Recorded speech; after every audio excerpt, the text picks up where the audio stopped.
Before I talk about medieval history, I wanted to briefly summarize what we already have discussed because it's been quite some time since we last studied history. So first we will summarize what we have studied till now in ancient history so that we can now transition from ancient to medieval history. First. Second, even before that, I should tell you some important questions. For example, sources, what we should study from medieval history. Given the relevance of this topic for last 3-4 years continuously, it makes a lot of sense to read one comprehensive book without any exception. So, very good book is written by Satish Chandra, Old NCERT. जो Old NCERT है, same Old NCERT now is being also published by Black Swan Publisher. कोई ज़्यादा difference नहीं है. When Old NCERT was discontinued, Black Swan Publishers offered Satish Chandra that can we publish it. He agreed to it with minor modifications here and there. So either if you are reading old NCERT जो कि market में available है, or if you are reading the Black Swan Publisher की जो book है Medieval History by Satish Chandra, both are equally fine. Read either of them, but read it thoroughly. It's a very important book given the nature of the syllabus and given the significance given to this particular topic. So let's discuss that significance also. So if I include, for example, in Vision IAS we consider the religious development and the literature development as part of art and culture. So that is always discussed in art and culture. So because of that, I also do not touch those subjects in a lot of detail. But if I include that part also, so there are few things which without any doubt are part of art and culture, such as architecture or dance or music. All of those things without any doubt are part of art and culture. But जो literary development है, जो religious development है, that can also easily be included in history of ancient India and medieval India. So since we have divided it in way that we discuss those topics in art and culture, I do not dwell into those topics into a lot of depth. But if I include that, then approximately about 8 to 9 questions are just from ancient and medieval India. Even if I exclude that, then also about 6 questions to 7-8 questions are from ancient to medieval India. So ये जो दो topic है, specially पिछले 4 साल का paper देखो, 2019 से उठाओ, 19, 20, 21, 22, 23, 5 years, and you'll realize that the weightage of this particular topic has increased in last few years. So that is why reading comprehensively and having a dedicated book for it is very important. I will tell you what I also discussed when we started our ancient history classes, that even though it's very straightforward, medieval history is very straightforward, but it is very factual also. And there are so many books written on medieval history. So UPSC can pick any of those books. So my suggestion will be that there will be a lot of questions which are straightforward, attemptable questions, जो बहुत simple है, जिसको attempt करना आसान है. ये question बिल्कुल skip नहीं होने चाहिए. जैसे मान लो अगर 8 question है ancient and medieval India से, अगर मैं art and culture मिला दूं, then about 14-15 questions. Then if there are 15 questions, then you'll be able to attempt 50 to 60% of them, and you should be happy with it. But to attempt those 50 to 60%, मान लो अगर 15 question है, so I am attempting 9, I am getting about 7-8 correct. You should be very happy if you can achieve that. There will be few questions which you should skip because they are very factual question. UPSC has asked a very obscure random fact. जैसे ancient history में जो इस बार तो चलो फिर भी थोड़ा simple था. जैसे जो port वाला question है, that was very simple. Or that story where I often equate that with samurai, that how in Japan samurai when they used to lose the war, they used to kill themselves, and we find same reference in Sangam literature also. UPSC directly asked this question in ancient history. Medieval history के भी questions बहुत मुश्किल नहीं है, बिल्कुल timeline वाले question है, बिल्कुल simple timeline का question है. Who made dam on the river Kaveri? Simple. Or for example, who lost Diu, or the fact that who were the kingdoms in 8th century. These are the 3 questions directly from medieval history. All 3 of them are very much attemptable, simple questions. But nonetheless, there will be time where you do not know this fact, and it always makes a lot of good sense that do not attempt those questions, because यहाँ पे कोई logic नहीं है, कोई analysis नहीं है. And if you know the fact very well, if you do not know the fact, then you should skip such questions. Okay, so before I jump into medieval history, there are few things a question which I asked during ancient history also, that why do we study history, right? Not just because UPSC के syllabus में है, but there are very good reasons that why we should study history. Curiosity, I think, is a very good reason in itself, but there are many more reasons. History teaches us sympathy. History teaches us our past mistakes. History teaches us our past good doings, like what we could do so that we as a civilization emerge, become better and better. So history teaches us that also, right? History also teaches us one very important thing, that we have this tendency, and we, I'm talking about all human beings, we have this tendency that we try to think things in terms of binary, that either white or black. For example, in our mind, we have some heroes, some villains, that this particular character is a hero, this particular character is a villain. We are, हम बड़े भी हुए Bollywood film में देख के बड़े हुए, जैसे बॉलीवुड फिल्म में जो विलेन होगा वो कभी अच्छा काम कर ही नहीं सकता है, राइट? अगर अच्छा काम कर भी रहे तो सिर्फ इसलिए है कि सोसाइटी में उसका नाम बना रहे.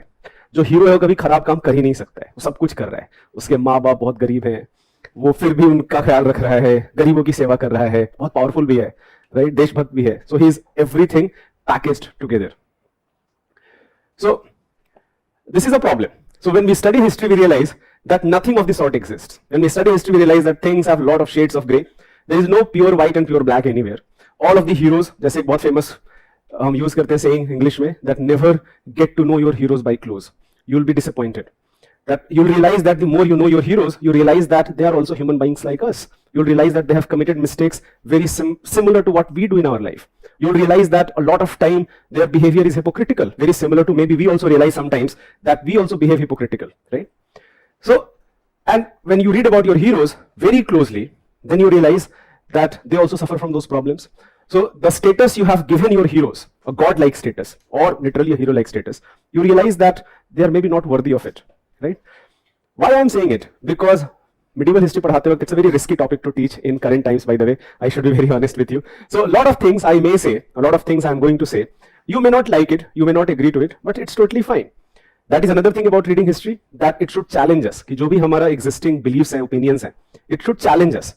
And here we are to learn, if you do not agree with something, a particular historical assertion, of course ask questions, or of course put your point of view, right? But do not take this as some sort of insult to perhaps the community you belong to. That a clan or a race or a caste or a religion, it is being insulted just because history में ऐसा लिखा हुआ है, right? तो ये बड़ा जरूरी है कि you should not be very sensitive when we study history. You should be willing to accept diversity of opinions. The more diverse opinion you study, you'll realize that overall your intellectual depth is only increasing day by day, right? And जो initial मेरा point था कि how we do not have heroes and villains as such. For example, think about Ashoka. Ashoka is considered as one of the greatest kings of ancient India, perhaps the greatest king of ancient India. Pan-Indian empire, talked about Dhamma. But when you read about Ashoka in much, much more detail, there are Buddhist literature who tell that Ashoka killed 99 of his brothers. Now that may be an exaggeration. There is no historical evidence of him having 99 brothers, but there was definitely a war of succession where he emerged victorious. Similarly, there is a story that Ashoka had a torture chamber that he used to throw people into boiling oil, and he used to gain happiness from it. So again, this is again an exaggeration clearly, because, and this is also written in Buddhist texts. Why it is written? Because Buddhist texts will depict this story that the moment Ashoka accepted Buddhism, there is an epiphany, and suddenly from a torturous, villainous personality, he is this virtuous, great ruler. That is not how things occur. So clearly that is an exaggeration, without any doubt. But even if some element of that is true, then Ashoka is not that so great king. So the point is that we often try to study history in terms of whites and blacks, heroes and villains. You'll realize that history is not so. A lot of heroes have committed mistakes. For example, I have huge admiration for Gandhiji. But the more I read about Gandhi, I think that I do not agree with a lot of his things. When I read about his personal life, I realize that in personal life, he was not a very good person. Especially towards his family, he was not a very good person. So that is also a thing. That, and at the same time, I still admire the fact that perhaps he was the only person who was able to gather people in such larger scale that they are going to fight for freedom, or they are going to fight for their rights. Who else could have done that? So does the fact that he was perhaps not a good father or not a good husband, and I know that he was not a good father and he was not a good husband, does that take away the fact that he was a great leader of masses? So that is another thing about reading history, that we should be very careful when we are trying to choose our heroes and villains. Your heroes will disappoint you, and your villains may also tell you something good. Just say, the greatest villain in world history is perhaps Hitler, responsible for massacre of so many people, genocide of Jews, right? 8 to 9 million Jews were massacred in concentration camp in such bad condition because of Nazis. In Europe, there was a practice that black people, they used to be kept into cages. And that was just to show to the people that, look, we are superior, whites are superior, and we have evolved from this black person to white person.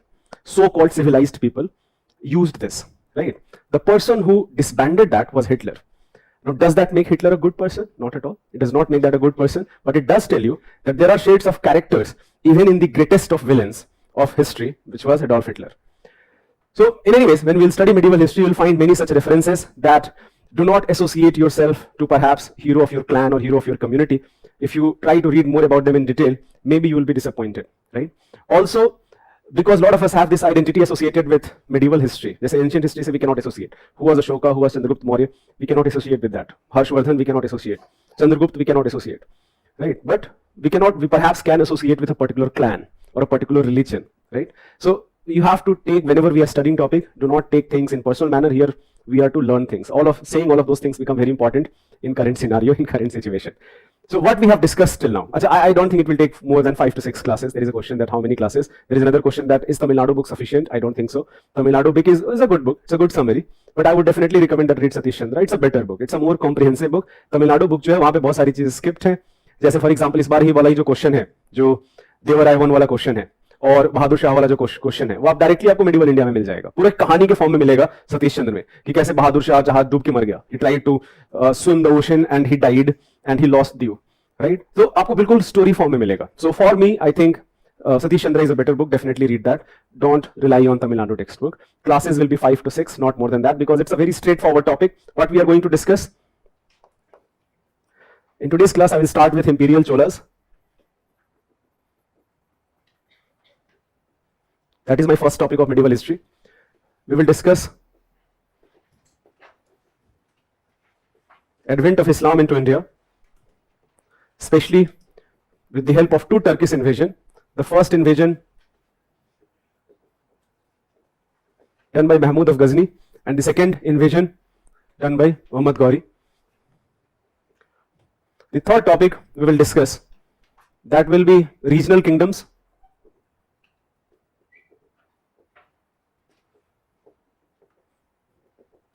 Regional kingdoms of India in 10th to 12th century, apart from Cholas. Cholas हम detail में पढ़ेंगे. Cholas were also very powerful in 10th to 12th century only. But nonetheless, we'll talk about regional kingdoms. For example, we will briefly talk about many kingdoms. We will start with Rajput clans.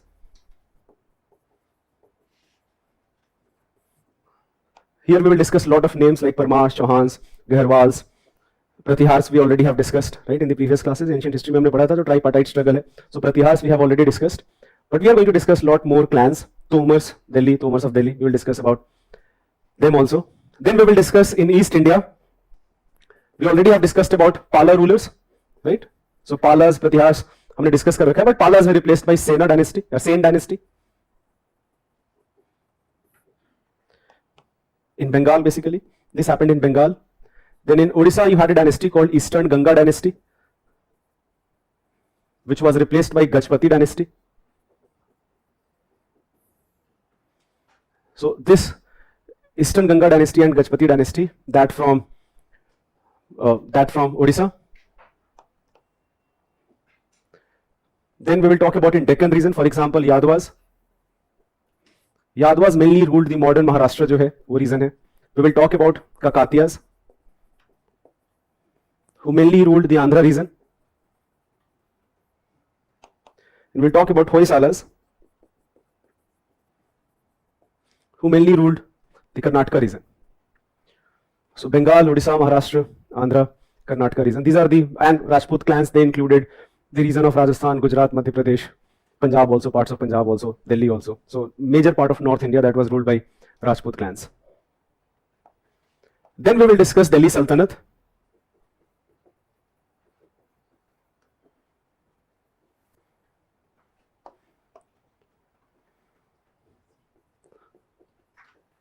Our second last topic will be Vijayanagar kingdom and Bahmani kingdom. Both of them existed almost simultaneously, both of them emerged, and both of them fought many wars. So we'll talk about both of these simultaneously. And our last topic of medieval India will be Mughal Empire.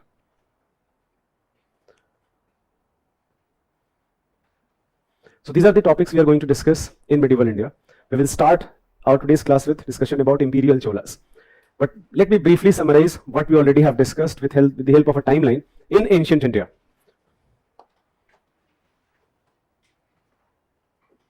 In ancient India, our major discussion started with Indus Valley civilization, which I divided into 3 parts: the early phase, the mature phase, and the late phase. So early phase can be from about perhaps 300 BC to 2600 BC. ये जो है, this was the major time period which we discussed in detail, all the towns of Indus Valley civilization and their features. But we also have another continuation of Indus Valley civilization, which again became rural settlement. Meanwhile, around 1500 BC, the most accepted theory is that group of nomadic tribes in series of, not in one go, in many series of migrations, they entered into India, and this can be divided into two parts.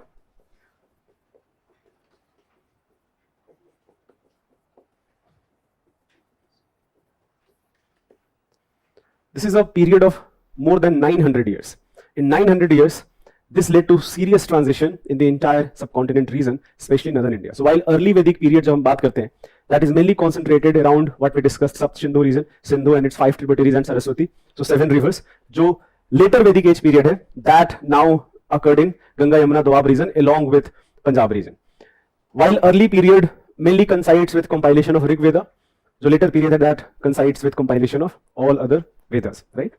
ये सारा हमने discuss किया था. We compared the polity, we compared the economy, we compared the society, and we discussed that how all three changed. We also compared religions. All four, polity, economy, society, religion, changed from early Vedic age to later Vedic age. ये हमने discuss किया था. जैसे especially we came to a conclusion that around 800 BC we come across terms like Janpad and Mahajanpad, right? Territories, territorial kingdom. Because while early Vedic age it was a tribal chiefdom, dwelling units, people migrating from one area to another area. Around 800 BC, we come across that now there are established political territories. We call them Janpad, and some of those Janpads became very large, which we called Mahajanpad age. That was the second next period.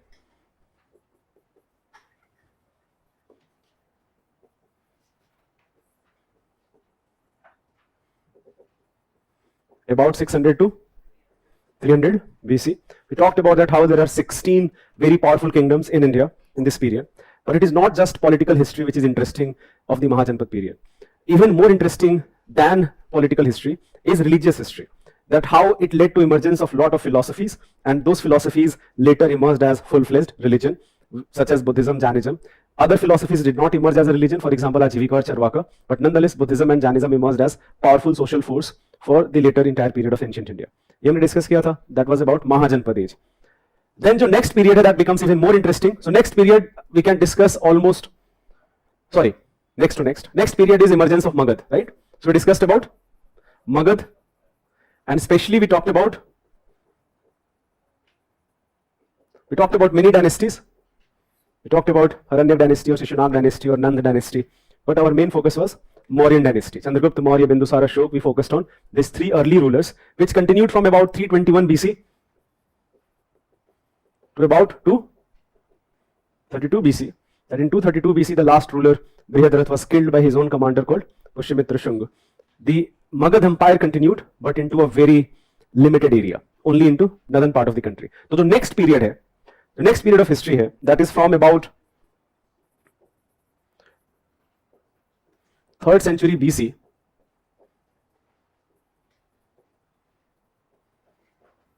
to 3rd century AD. Depending upon which area we are analyzing, we can divide this into 4 parts. For example, if I'm talking about the region of Punjab, and I'm including Punjab, both India and Pakistan region, then 4 set of invasions occurred in this about 400, 500, 600 years. The first set of invasion occurred by Greeks. In fact, Greeks had come earlier also when Alexander had attacked, but that did not as such lead to some major changes into India. But Greeks, Parthians,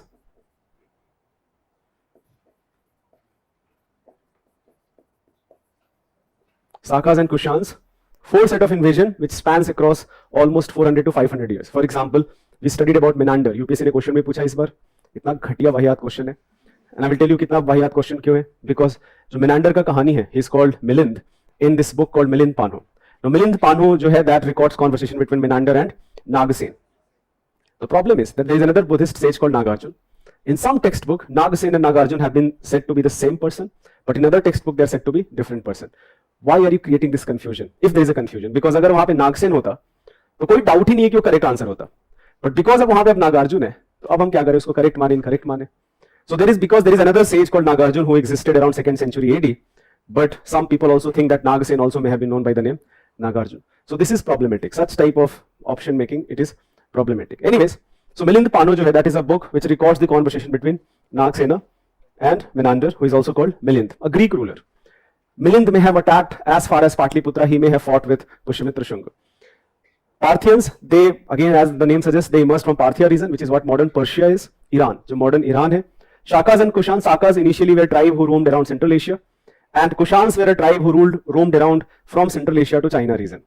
But all of them started migrating towards India. Especially we talked about that how Sakas can be divided into two groups. One group which ruled the region of Punjab, another group which ruled the region of Gujarat. The group which ruled region of Punjab was very soon replaced by Kushans, who ruled for many more years. We talked about especially a ruler called Kanishk. Discuss kiya tha humne. But the part of Shakas who ruled Gujarat, they ruled for more than 400 years. They were finally defeated by Guptas. When Chandragupta II, not even Chandragupta I, Chandragupta II defeated them, the last ruler of Shaka. So anyways, this is the first set of development which happened in the region of Punjab.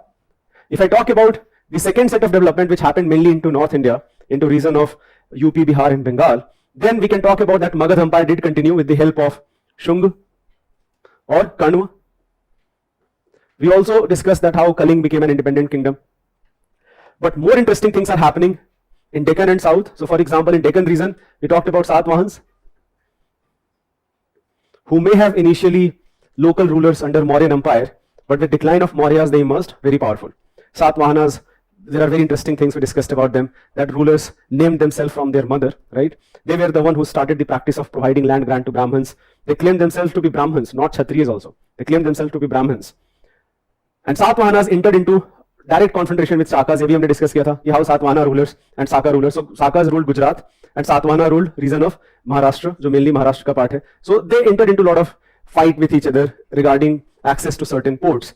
And the most interesting thing is happening in the southernmost part of the country, which we call Sangam Age.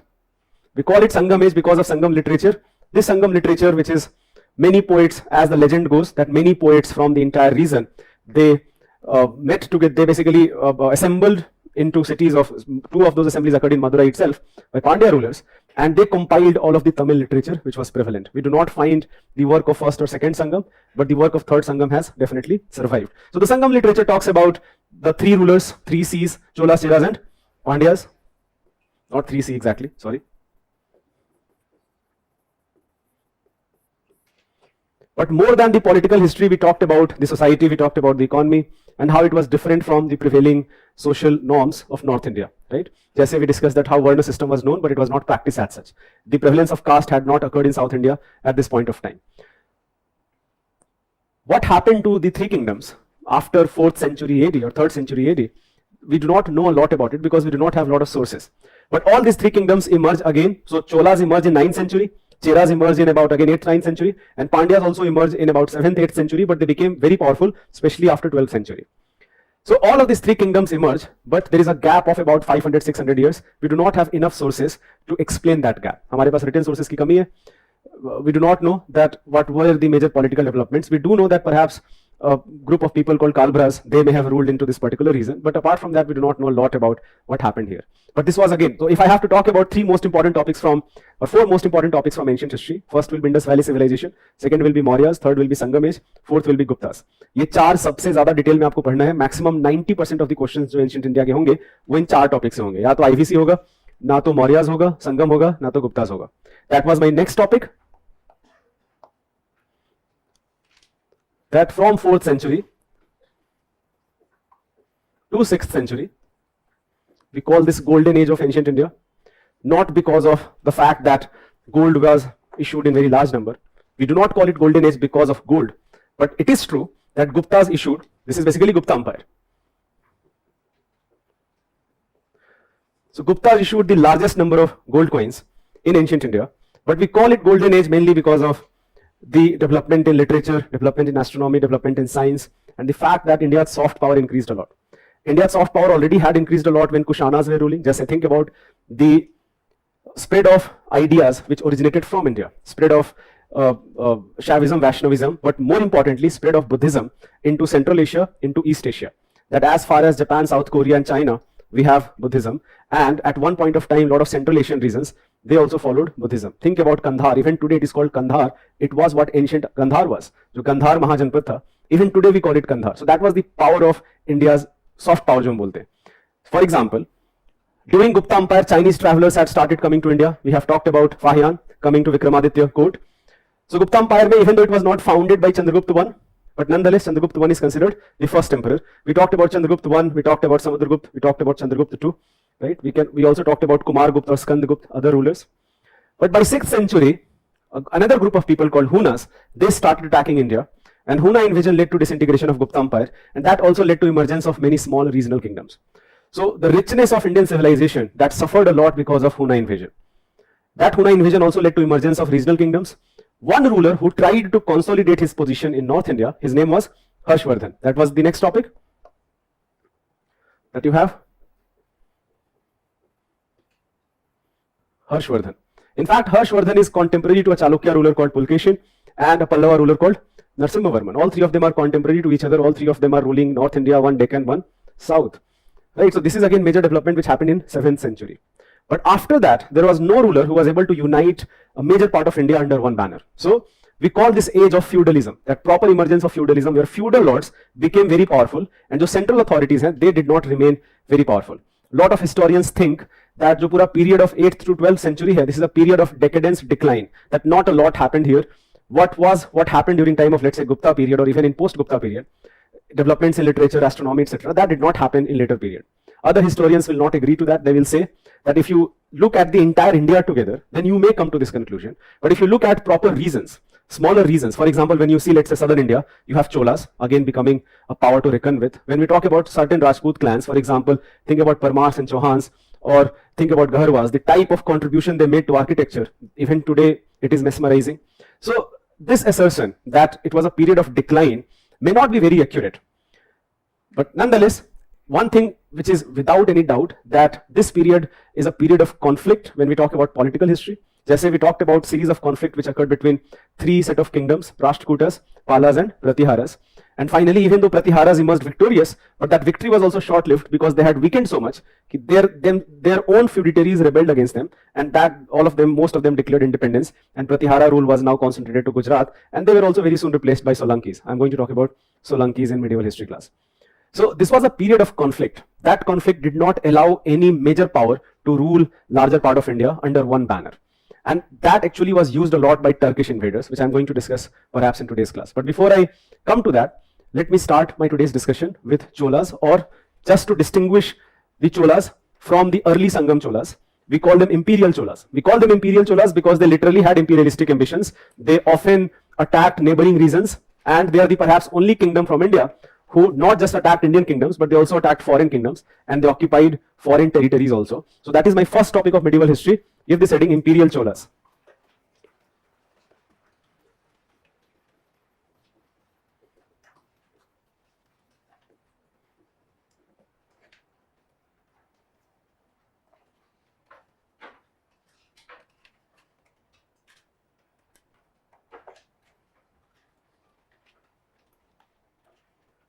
So any questions, any doubt you'd like to ask?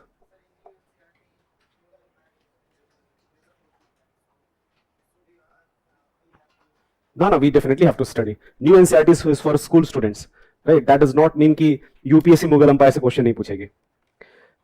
This is also something which is very interesting, that using discipline as a political ploy. And this is not happening for the first time. People think that BJP is doing that. No, BJP is not doing that. It has been done in past also. BJP is continuing that. That removing Mughal Empire, by removing, what are you trying to do? Are you saying that that did not happen? Because it clearly did happen. So it does not make sense. But in any case, even if it has been removed from new NCERT, the discussion about Mughal Empire, that does not mean that you do not have to study. UPSC will still ask questions. They are not bound by new NCERT. They are not bound by कि new NCERT में जो हम उसी से खाली question पूछेंगे.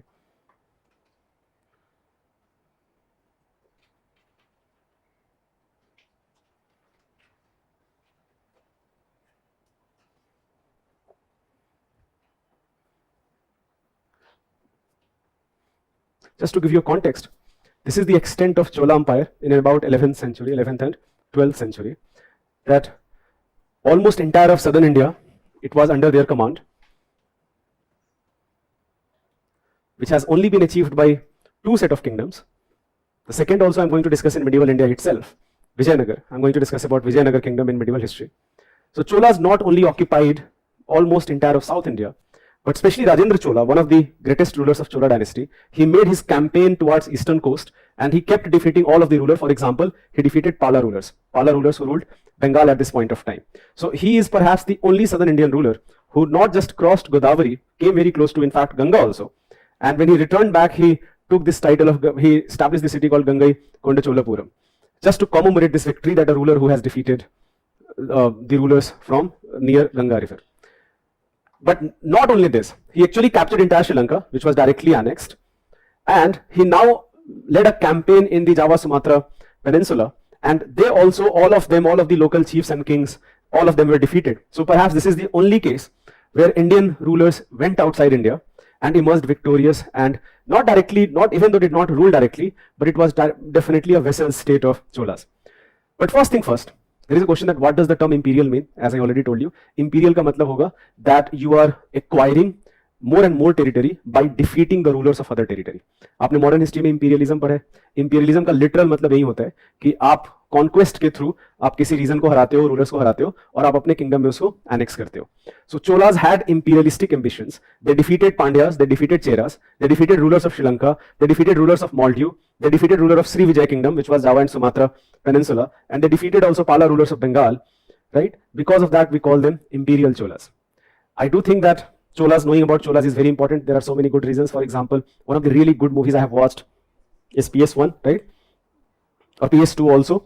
So PS1, the Mani Ratnam ki movie, this is based on a novel. And this novel is really complex, and people thought that maybe making a movie is going to be very difficult, but Mani Ratnam has done a wonderful job. Both of the movies, PS1 and PS2, are amazing movies. It is literally called Ponini Selvan, which was one of the nicknames of Raja Raja Chola. The character, this character here. But even though I think the main character is perhaps his elder brother, Aditya Cholan. So Aditya Cholan is the main hero, but even the movie is named after Ponini Selvan, who is Raja Raja Chola. And his father, Prakash Raj, has played his role of his father. He was Parantak, his actual name was Parantak Chola, but he was also called Sundara Chola because apparently he was very beautiful, right? So he was literally called Sundara Chola. So who are imperial Cholas, and when did exactly they again become a force to reckon with? That part we know. Jaise, jo Cholas, a lot of Chola rulers, they claimed that their lineage belongs to Karikalan. If you remember your Sangam age discussion, Karikalan is one of the greatest Chola ruler from the ancient India. Right, from Sangam age itself, he may have ruled about 1st century AD. So lot of imperial Chola rulers, they claimed that they share their lineage from Karikalan Chola. Jaise Aditya Karikalan jo hai, he, in fact, literally his name is Aditya Karikalan. That in his name itself, he is calling himself a successor of Karikalan Chola from Sangam age. We do not know how to verify that, so we'll have to just accept. So what we can accept is that maybe in the period of 4th, 5th, 6th, 7th century, Chola, which was a great kingdom during Sangam age, perhaps it was reduced to a principality. And when other rulers of the southern India, for example, last time when we talked about southern India, we talked about two set of rulers, Pallavas and Chalukyas. So Pallavas and Chalukyas fought with each other a lot. Pallavas finally were defeated. Chalukyas were defeated by Rashtrakutas. Now Rashtrakutas, Palas, Pratiharas fought with each other a lot. So Rashtrakutas were also defeated. So it was the right time for Chola again to emerge as a very powerful political force. And in 850 AD, there is a ruler called Vijayal. Vijayal became the first ruler from imperial Cholas. He defeated feudatories of Pallavas, whatever was left of Pallavas, he defeated them. He established the city of Tanjore, which even today is there, and that became the Chola capital. So, and after that, the Chola expansion continued. It expanded because of Parantak Chola, Aditya Chola, and it reached its zenith under two rulers called Raja Raja Chola and Rajendra Chola. So this movie, jo Ponini Selvan hai, he is actually Raja Raja Chola. No, nothing is going to be spoiled in this movie. There is that, does this poster spoil the movie? Not at all. There is another reason you should know about Chola, that it was in news a lot, Singal. Right? आप सबने पढ़ा होगा कि Singal has been installed in new parliament building, and there was a tradition which was followed by imperial Chola rulers that whenever one king passed their rule to another, he gave the other king Singal, which was basically a symbol of righteousness. Right? So it literally means, jo Singal, right, it literally means righteousness or justice, that you have to be a just ruler, a righteous ruler. So when we became independent, Nehru asked Rajgopalachari that can we commemorate this moment, that the fact that we have become independent, can we commemorate this moment with our own historical legacy? And Chakravarti Rajgopalachari suggested him that perhaps we can do that with the help of Singal. So of course it was lost in history, it was kept into some museum as walking stick of Nehru. The party in power has used this as, again, har cheez yahan pe political campaign hota hai, but nonetheless it is a great legacy from the imperial Cholas which has been installed on the new parliamentary building, that it symbolizes transfer of power and it symbolizes righteousness. So because of that also I think you should know about Chola rulers, both for prelims as well as mains examination. Cholas are most importantly famous for their local rule, local administration. They are famous for many things because of their economy, society, lot of things. But in local administration, जैसे for example जब आप पंचायत राज institution आपने पढ़ा होगा polity में, so there are many cases of local administration from ancient history. Perhaps the most developed one existed during Chola administration, which I'm going to discuss in more detail. But write down just few things. this discussion will not at all be spoiler for the movie. But it is a great movie. I absolutely enjoyed it. Write down, after Sangam period,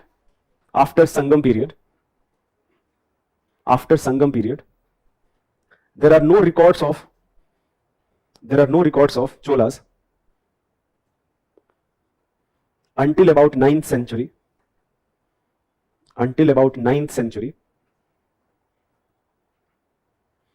In this period of time,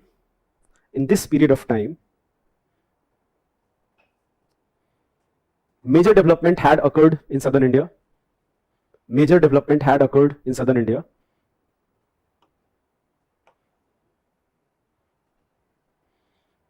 The powerful kingdoms of Pallavas and Rashtrakutas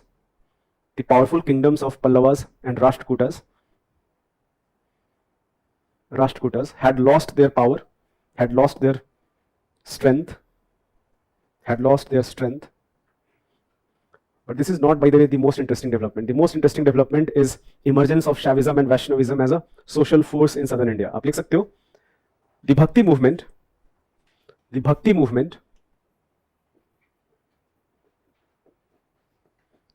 movement emerged as a powerful social force,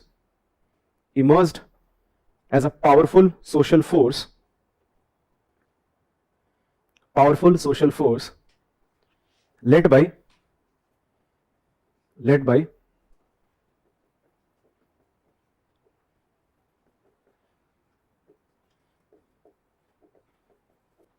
Alvar and Nayanar saints. So Alvars were worshippers of Lord Vishnu, Nayanars were worshippers of Lord Shiva.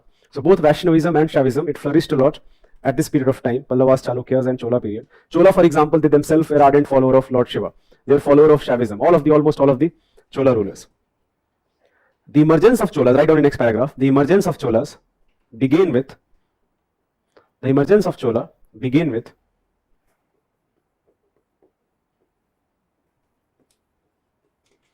Vijayalya, who conquered Kaveri Delta,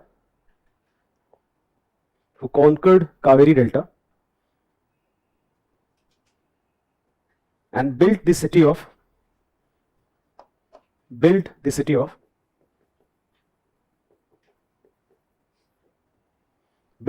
Thanjavur.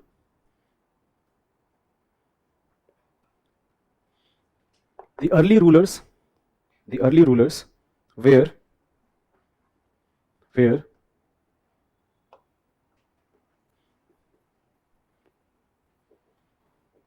Parantak I, Parantak II, he was also called Sundara Chola. Parantak II.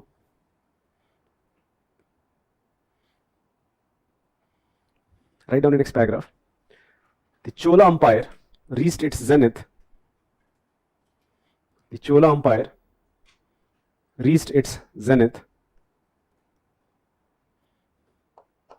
During Rajaraja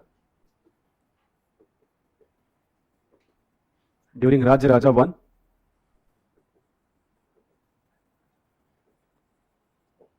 and Rajendra Chola.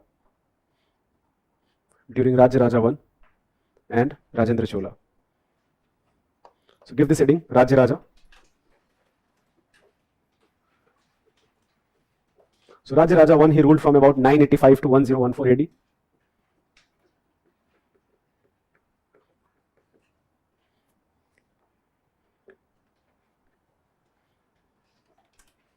Write down, his birth name was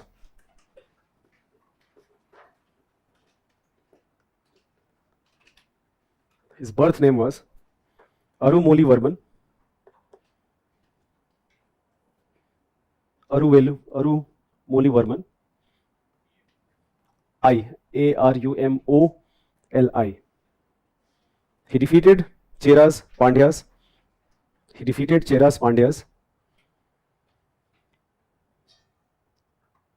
He invaded Sri Lanka. Write down. He invaded Sri Lanka.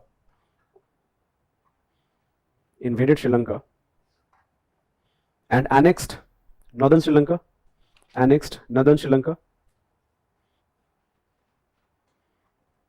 northern Sri Lanka. Next, he also led a military expedition against Maldives.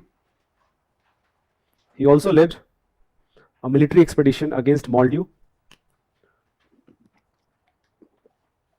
Maldives. Military expedition, campaign, military campaign against Maldives, which was conquered.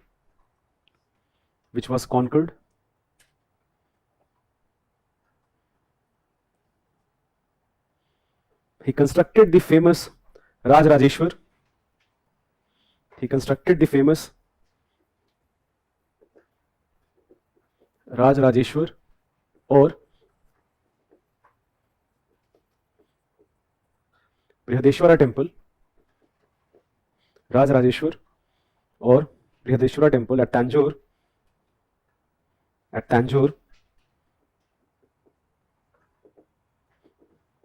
in 1010 AD.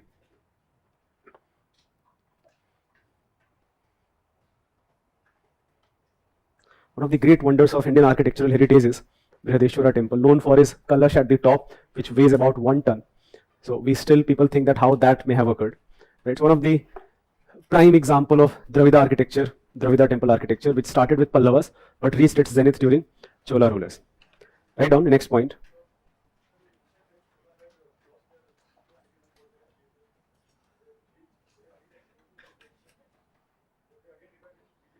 हाँ, तो हमने शुरुआत की class में तो मैंने बोला, पहला लाइन मैंने ये लिखा हुआ है कि what had happened between that time period. The question is कि during Sangam age Cholas were very powerful along with Cheras Pandyas. But during Sangam age we cannot say that Cholas were the most powerful. It was a very equal struggle between these three set of rulers, Cholas, Cheras, Pandyas, in ancient time. But in this time there is no doubt that Cholas are the most important power across all three of them. Now from 3rd to 9th century, more than 500 years, what happened to them we do not have enough sources to conclude about it. Right? तो हमारे पास sources नहीं है, अगर sources नहीं है तो फिर हम कुछ बोल नहीं सकते. So we'll have to just assume that perhaps they were reduced to a very small principality, not enough power that they were able to patronage writers or authors who will write about them. And because of that, we do not find as such a lot of historical record at this period of time. Right on next point. He developed an advanced revenue system. Okay, I will dictate slow. He developed an advanced revenue system wherein land was surveyed and then revenue was assessed.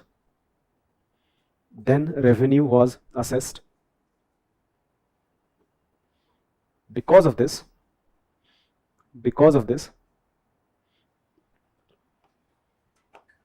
he is also called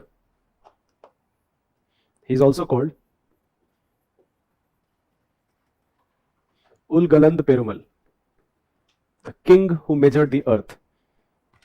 Ulgaland Perumal, the king who measured the earth.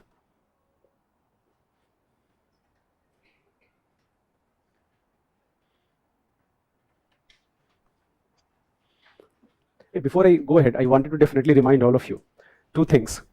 First is that take CSAT very seriously, the paper 2A, because I have so many students I have met in last few days that who are scoring 80, 85 and they are doubtful about CSAT, that they are scoring 60 to 65 in CSAT. So take CSAT very seriously, first thing. Second thing, there was a question asked in science and tech which I actually did not know the context. So that is why I did not give the answer in a lot of detail.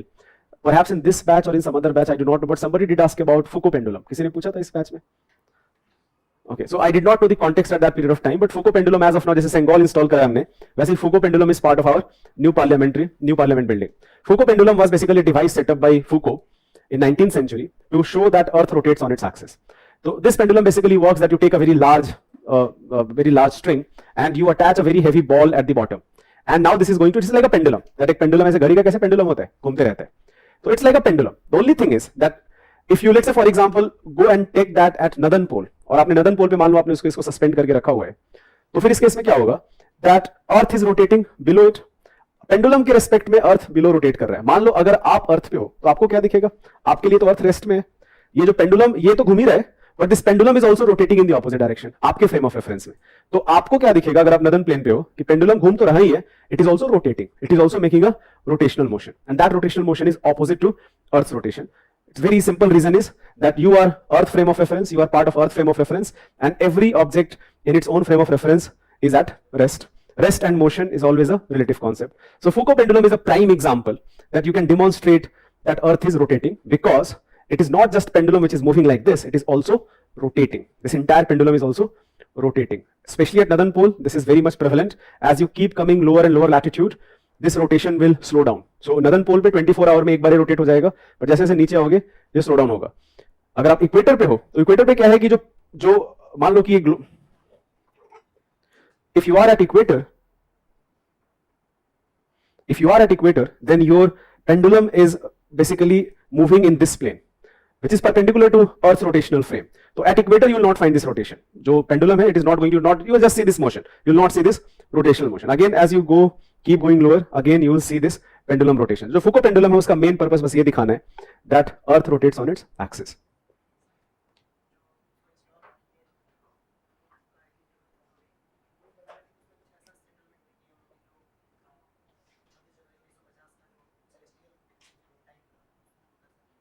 I haven't read about it. ये पढ़ना पड़ेगा कि 26 जनवरी 1950 का जो celestial time period pendulum से कैसे दिखाएंगे. I have really तो ग्राफिक्स होगा, वो कुछ ग्राफिक होगा, कुछ प्रोजेक्शन होगा, बट जो पेंडुलम का रोटेशन है वो खुद में कोई बस वो इतना बताएगा कि earth is rotating on its axis. तो it is a good proof of that earth is rotating on its axis. Earth is not a stationary object. Apart from revolution, it also rotates on its axis. Give the next heading, Rajendra Chola.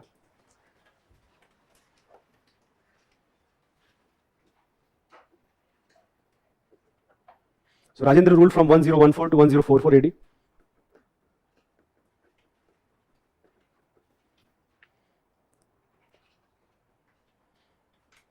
Right on. He continued his father's legacy.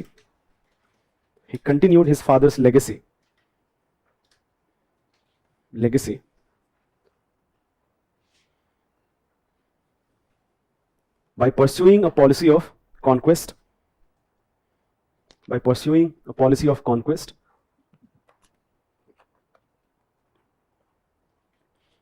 Write down in bullet points. The whole of Sri Lanka was made part of Chola Empire.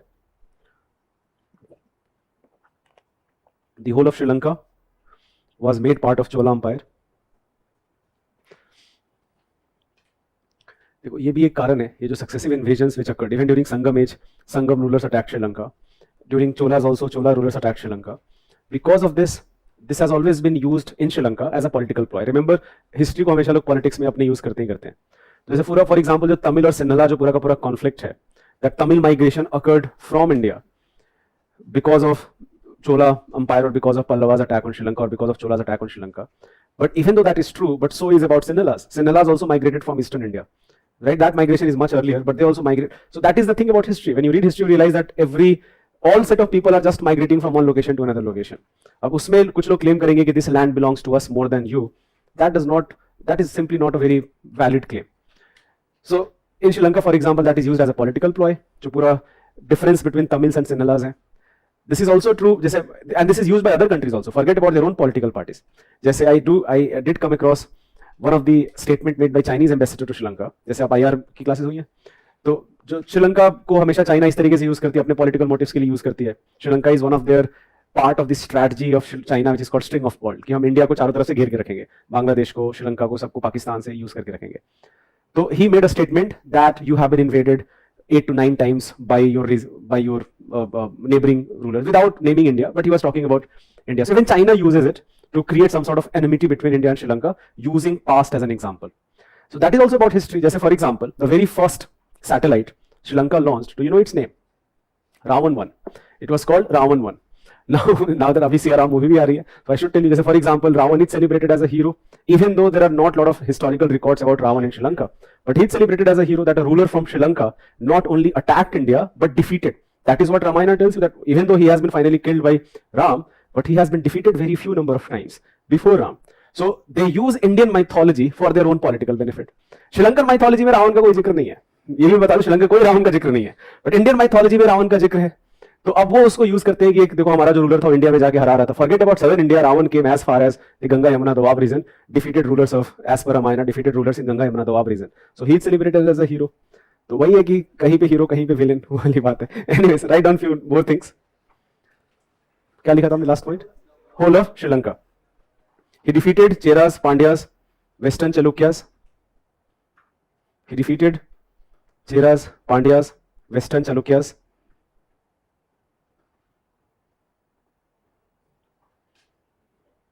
Right on next point. One of his most famous campaign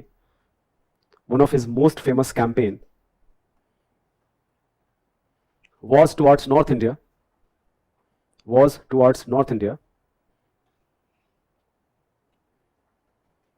He defeated a number of rulers,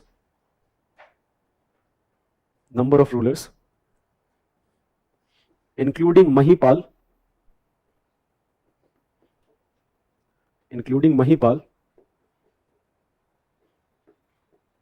of Pala dynasty in Bengal.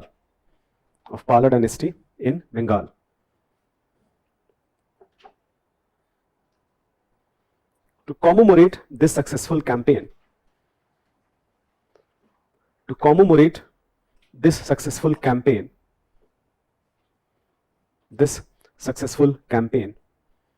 he founded the city of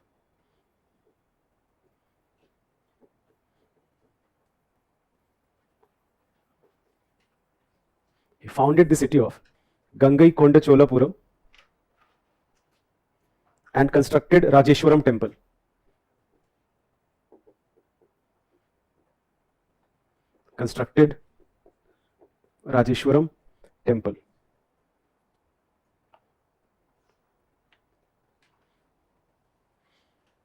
Another military campaign was his naval expedition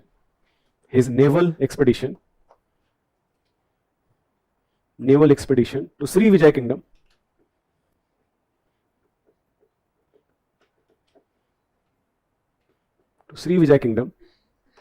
which comprised of islands of Malay Peninsula, Java, Sumatra,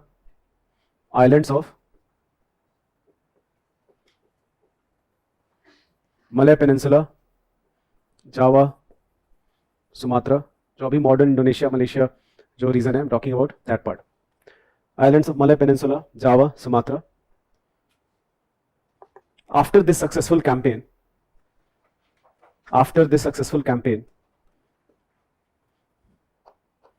he assumed the title of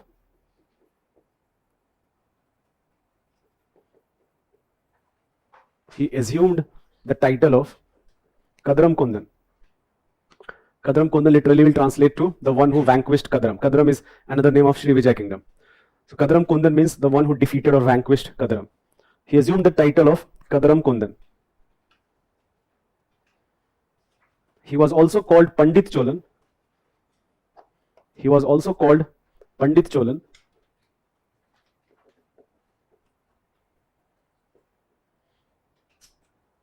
As he was great patron of learning.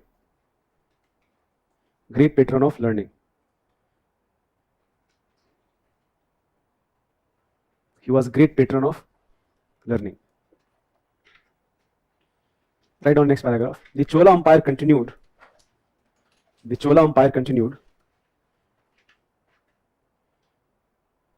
with later rulers such as Rajadhiraj, Rajendra II,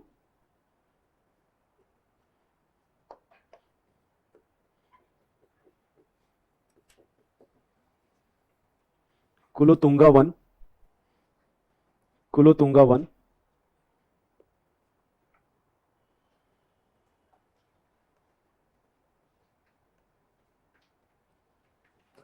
So Kulotunga I, especially you should know this name because of a very good reason. There is a very famous poem about him, his campaign to Kalinga kingdom, that he led a campaign to Kalinga region, Odisha basically, what modern day Odisha is, and his military conquest is part of a very famous poem. आप लिख सकते हो. Kulotung is the hero.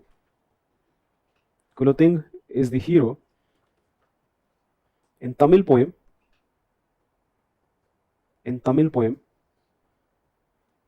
Kaling tu Parani.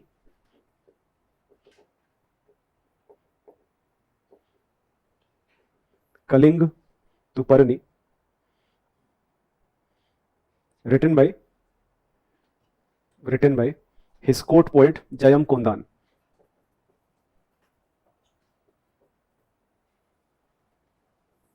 His court poet Jayam Kondan. Write down.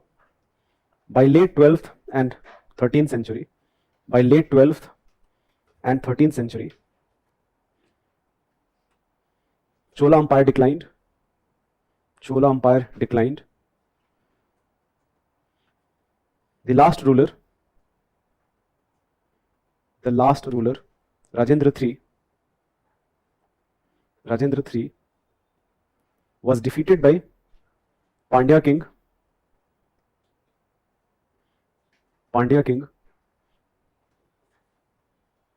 Jatvarman Pandya,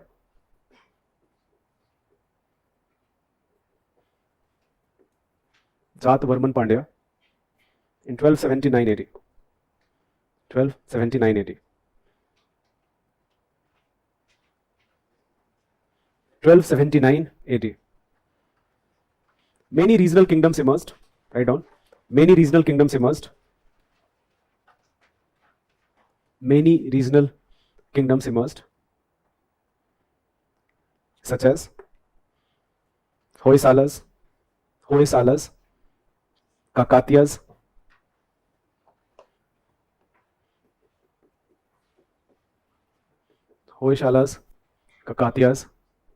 Pandyas.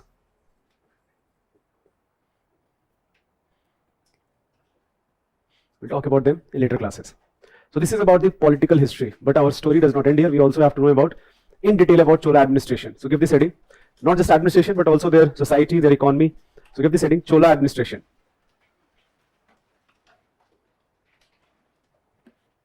Chola administration. There is a question. Is there any relationship between Pala dynasty and Nepal? I haven't actually thought about it, but this question is not, by the way, without its own merit, because we know that Pala dynasty at one point of time, Nepal was part of their territory. So they ruled the entire region of Bihar, Bengal, Nepal, parts of Uttar Pradesh also. So this question is not without its merit, but I have never thought about it, frankly, so I cannot answer this question. That जो नेपाल नाम है, इसका कुछ historical legacy या जो भी क्या है, I do not know, so I cannot answer this question. But this question is not without its own merit. We'll have to read more about it. Write down the next bullet point. Chola administration. King was at the top of administration. At the top of administration,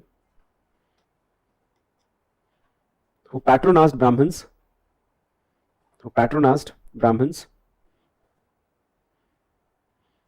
by granting,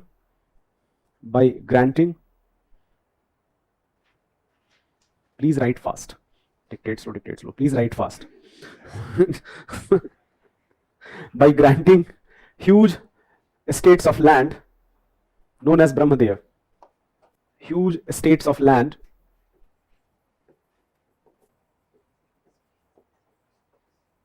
known as ब्रह्मदेय. आप ये पक्के से एक line लिख सकते हो. One king handed Sengal to his successor, as a symbol for the transfer of power.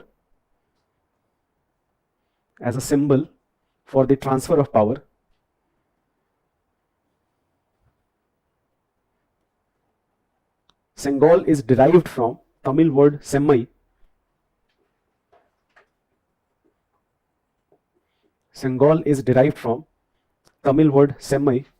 Which means righteousness.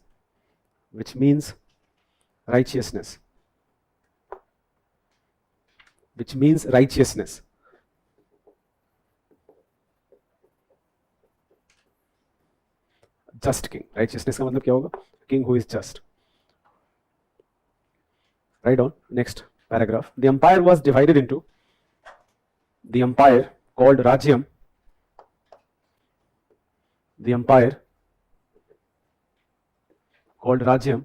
was divided into provinces called mandalams,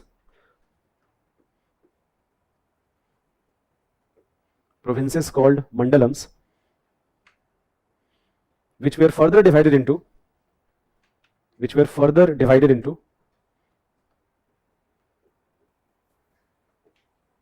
Valanadus or Kottam.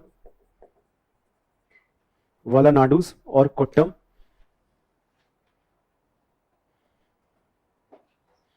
Valanadu was divided into Nadu.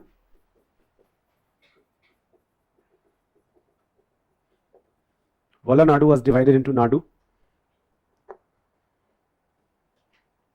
Nadu. And last point, add here. Village was the smallest unit of administration. Village was the smallest unit of administration.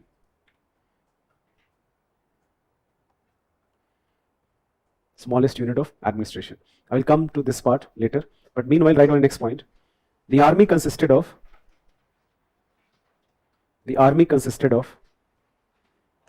infantry, cavalry. The army consisted of infantry, cavalry, and the elephant corps.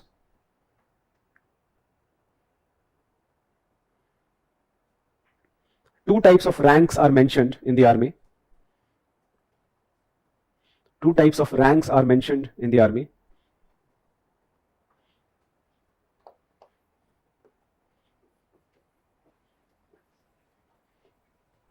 Perundanam, Sirudanam, upper rank, lower rank.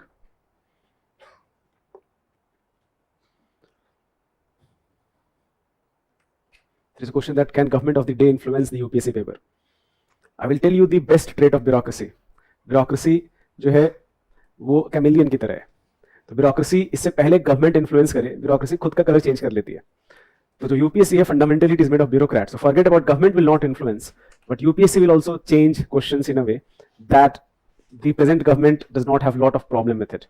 Does not mean that they cannot ask questions. They have to ally themselves with the ideology of government, but nonetheless they will also not challenge government a lot, right? So it's not that government influences, but paper in itself थोड़ा बहुत change paper में आपको ऐसे भी दिख जाएगा, depending upon which government is in power.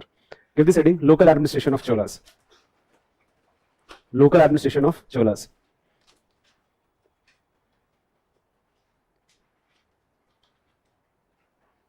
Right on here. The Chola administration comprised of autonomous villages, Shrenis. The Chola administration comprised of autonomous villages, Shrenis. Remember Shreni? Guild of Merchants. Shrenis. For example,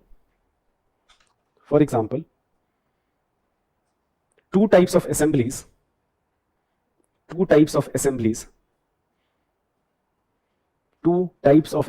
are mentioned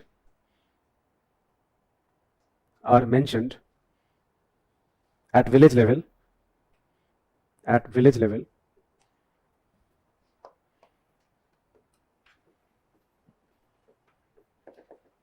First is Ur.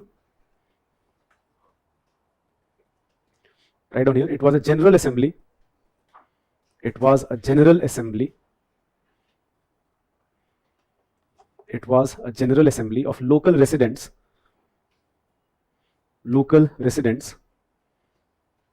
of non-Brahmadeya villages.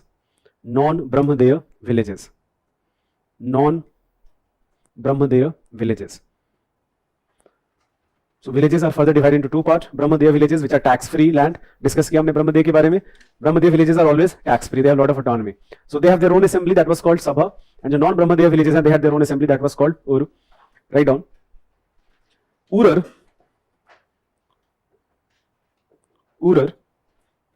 who were landholders in the village,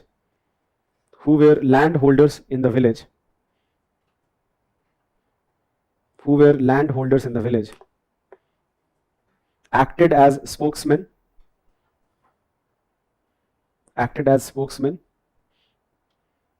and were entrusted to maintain temples and tanks.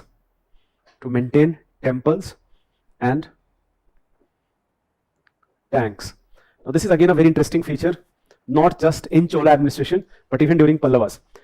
The southern rivers they are not perennial in the sense seasonal rivers so water is not available in huge amount. So as early as in ancient India, including medieval India, we have water conservation techniques, we have water harvesting techniques. So there is a lot of focus on preserving water into tanks and how to make our irrigation system more efficient during Chola administration. So this is again a very interesting feature about Cholas, that they invested a lot into irrigation system. Right on. Next point. That was the first assembly. Second is Sabha. This is also called sometimes Mahasabha. It was an assembly of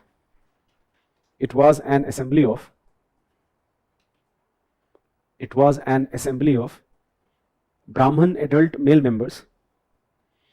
It was an assembly of Brahman adult male members from the Brahmadeya villages.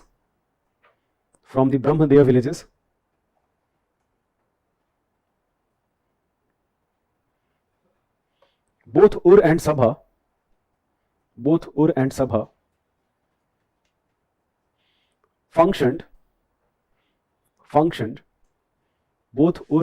functioned as agents of state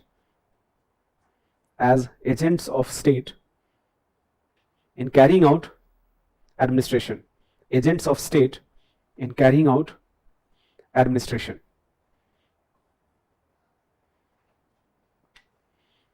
इसमें आप एक और line add कर सकते हो.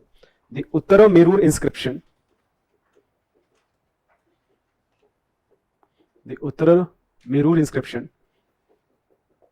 provides detail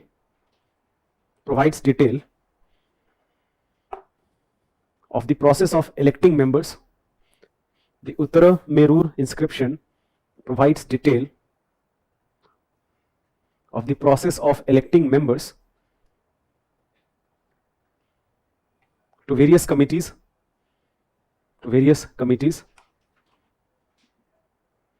that administered Brahmadeya settlements.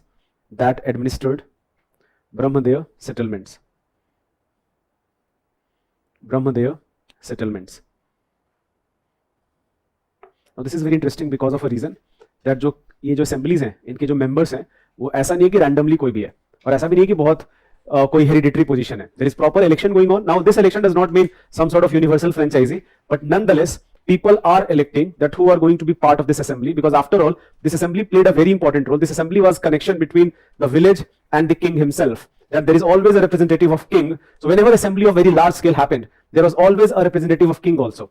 So these assemblies enjoyed a lot of autonomy. That autonomy however does not mean that they are not going to follow the royal proclamations.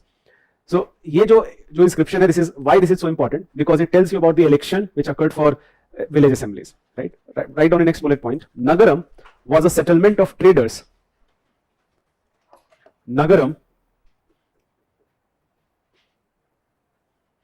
was a settlement of traders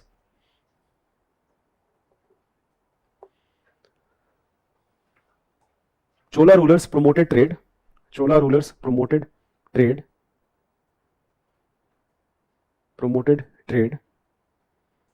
For example, Kulotunga, I talked about Kulotunga earlier.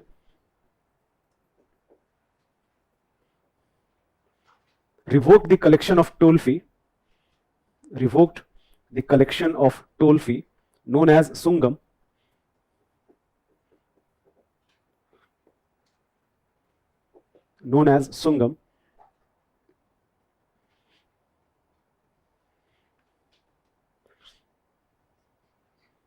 Give the next heading, economy. There is a question that are Brahmadeya and Agrahar same? Yes, they are same. So Agrahar is that piece of land, and on that piece of land जो पूरा settlement emerge हुआ है, we call that Brahmadeya. So yes, Agrahar and Brahmadeya, they are used interchangeably, but just to give you more context, Agrahar is the piece of land which has been given, and on that piece of land with settlement which has emerged, we call that Brahmadeya.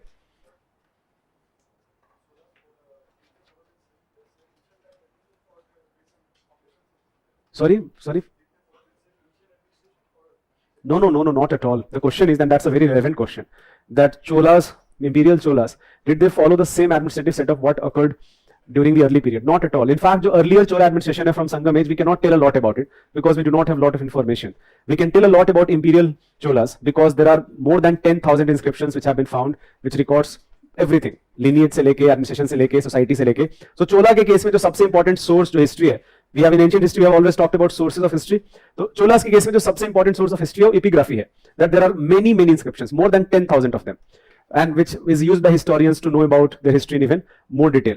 But it goes without any doubt that the element of state and administration that was inspired from the practices of northern India. So it was not at all same as what it was during ancient period. In fact, if anything, it was inspired from the practices adopted by, let's say, Guptas or later rulers. So from Chalukyas, Pallavas, all of those things continued with modifications here and there. Yes. That's a very valid question. What about women participation? Now, there is not a lot of information. However, there are inscriptions which talk about that there is at least one assembly during Chola period in 10th century, which was headed by a woman. So, it is not enough to tell you the extent of participation, but it does definitely tell you that women are not banned from the assembly. Women are perhaps part of the assembly. Up to what extent, that question cannot be answered. There is a very famous inscription which talks about that the assembly was headed by a woman. Not just a member, was headed by a woman. अब वो पंचायत पति वाला case था, वो नहीं पता हमको, right?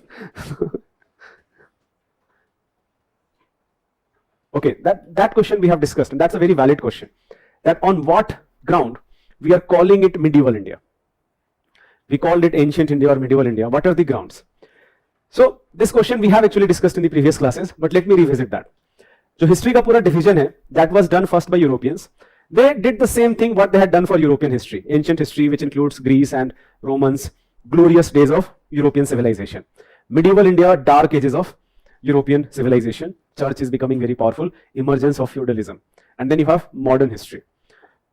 They use the same ancient, medieval, modern, that was done by Europeans. However, the basis they adopted, that was religion. That ancient India is Hindu period, medieval India is Muslim period, modern India is British period.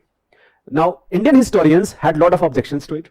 The first objection is that you are calling it Hindu period or Muslim period, or first of all, you should call it British Christian period then, because Britishers used it that the rulers का जो religious affiliation है, that dictated कि क्या period है. So Indian historians countered with many arguments. The first argument is that is ruler religious affiliation enough to call the entire period as a Hindu period or Muslim period, or similarly you are not calling Christian period, but ideally if you're following that logic, then call that period as Christian period. So first of all, is it enough? Because most of the people are not Muslims or Hindus or Christians. So it is not a good argument. Second reservation was that even, let's say for example, you assumed that rulers are Hindu or rulers are Muslim or rulers are, again in modern India there is no Christian period, British period. But what about Mauryas? They are Buddhists, right? There are rulers who patronize Jainism, rulers patronize Ajivika also. So can we really call it Hindu period? Similarly, when we say medieval period as Muslim rule, it is because of Delhi Sultanate and Mughal. But Sultanate ruled the largest empire, I am going to discuss that, was ruled by Muhammad bin Khilji. But he was able to rule only for a few years. During his lifetime itself, rebellion occurred and Vijayanagar and Bahmani emerged. So they are not ruling, first of all, the entire India. A major part of India is not ruled by Muslim rulers.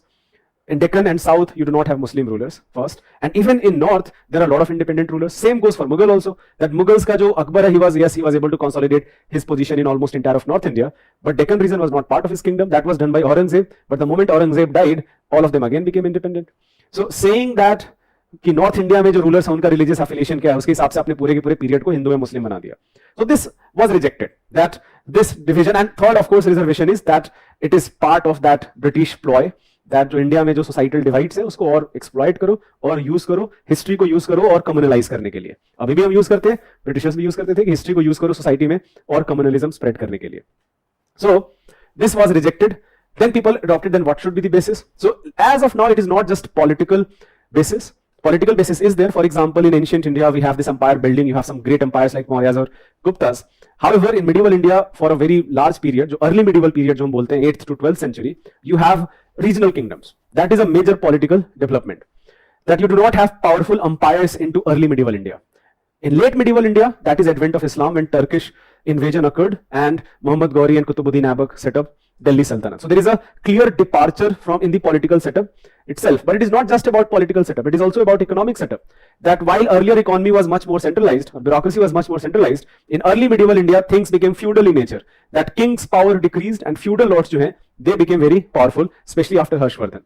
So it is not just also about economy, and it is also about society, that what type of social changes occurred. So the basis of classification of ancient, medieval or modern, it is not just a political classification but also social and economic classification, and that is the most accepted theory. So as of now, historians divide ancient India, early medieval India from 8th to 12th century, late medieval India or simply medieval India, which is from 12th to 18th, early 18th century or last of 17th century. So death of Aurangzeb hai, that marks the end of medieval India and start of modern India, when Europeans now have settled properly, even though Britishers have not emerged as the most powerful force, but Europeans are into India and they're fighting with each other and as well as local rulers of India. Later Britain emerged as the most powerful force, and modern history continues. So that is the basis of historical classification. Let's take a break here. After that, we will resume the class with Cholas itself, but we will finish Cholas and we'll talk about Turkish invasion to India.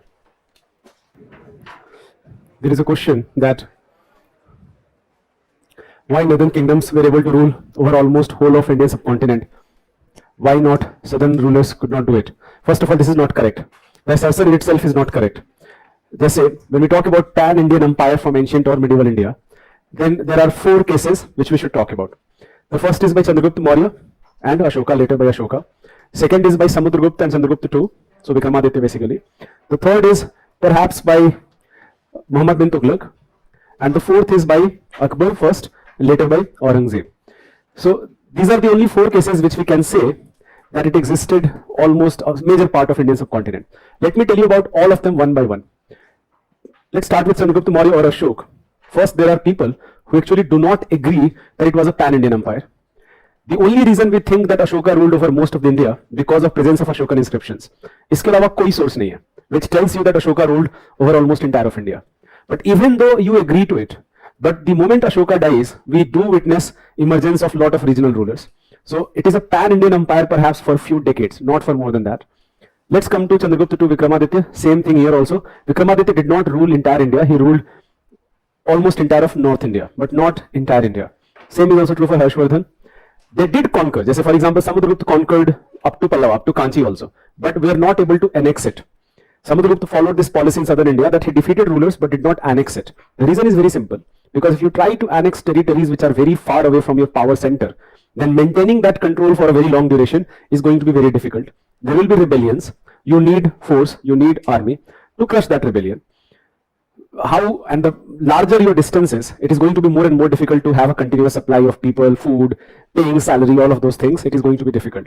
So even Chandragupta II Vikramaditya, he also was not able to rule entire India.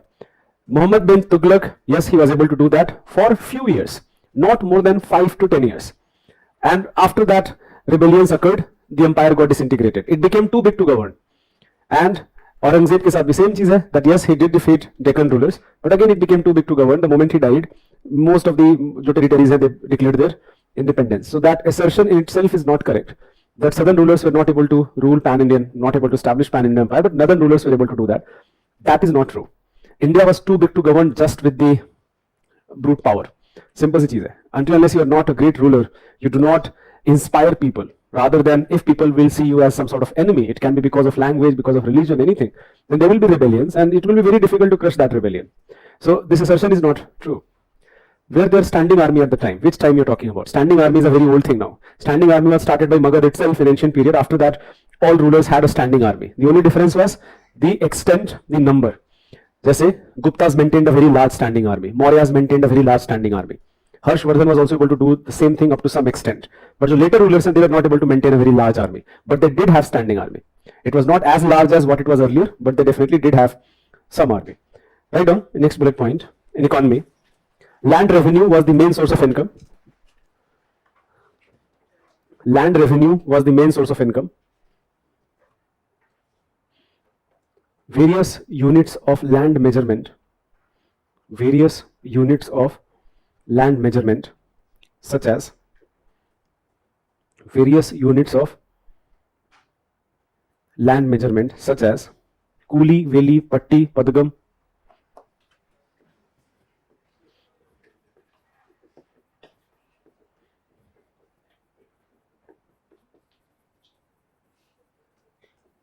were used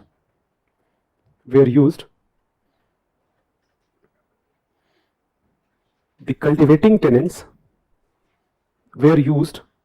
Land unit measurement is Kuli, Veli, Patti, Padgam. The cultivating tenants paid a tax called Kudimai.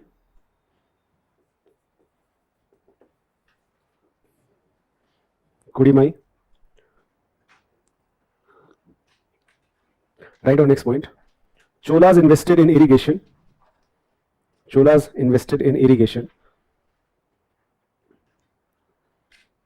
For example,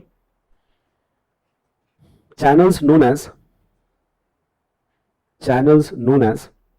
Vati Vayakal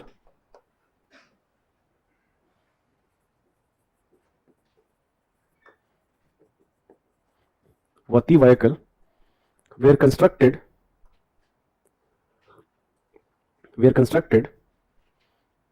to harness rainwater.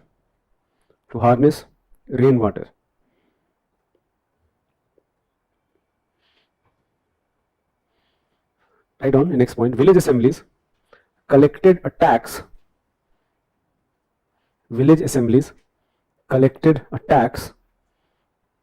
Called Iriayam, a tax which was utilized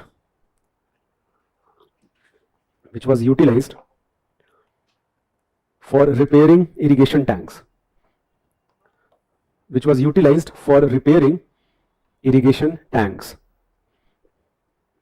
This tells you two things. First, assemblies के पास खुद का power है कि वो tax ले सकते हैं, collect कर सकते हैं. That proves that assemblies were autonomous. And second is that irrigation is very important. You do not have perennial source of water, so irrigation is very important, and you have a dedicated tax mechanism. By the way, this is not the first time it occurred in southern India.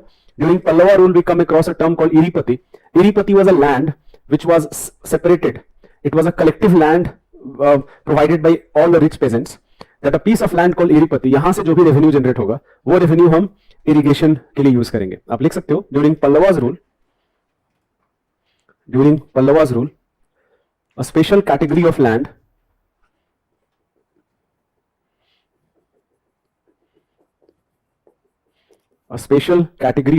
known as Iripati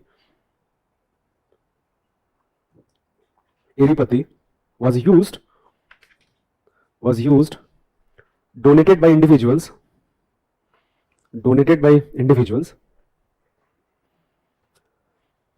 The revenue was used for maintenance of village tank.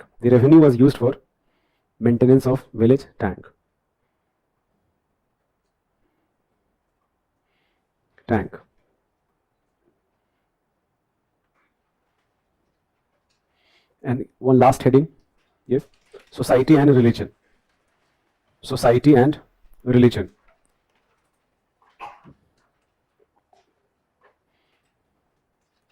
Right on here. The caste system was prevalent. The condition of untouchables.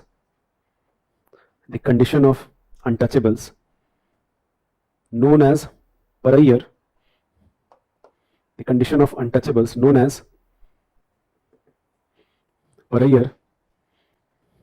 Was miserable.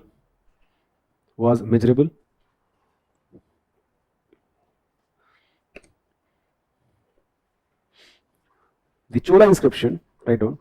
The Chola inscription mentions major divisions among the castes.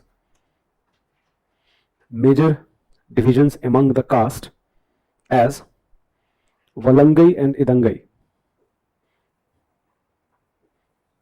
Valangai, in bracket you can write agricultural groups.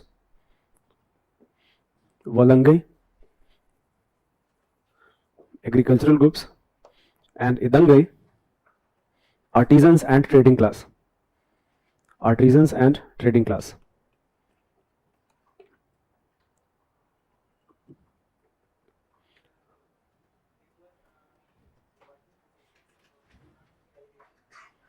अच्छा, so your system is that जो caste है वो hereditary. Caste बिल्कुल hereditary है.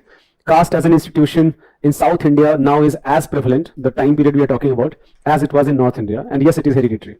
जो आपका identity है, that identity is ascribed by your birth. So the very same what was in North India, now it is also prevalent in South India. Right on. Cholas were ardent followers of Shaivism. Cholas were ardent followers of Shaivism. However, both Vaishnavism and Shaivism flourished. Both Vaishnavism and Shaivism flourished.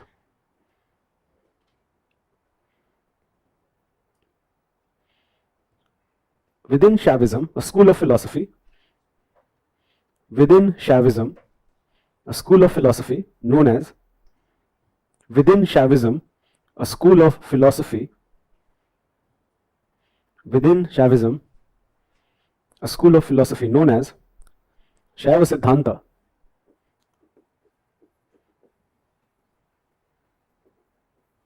Shaiva Siddhanta emerged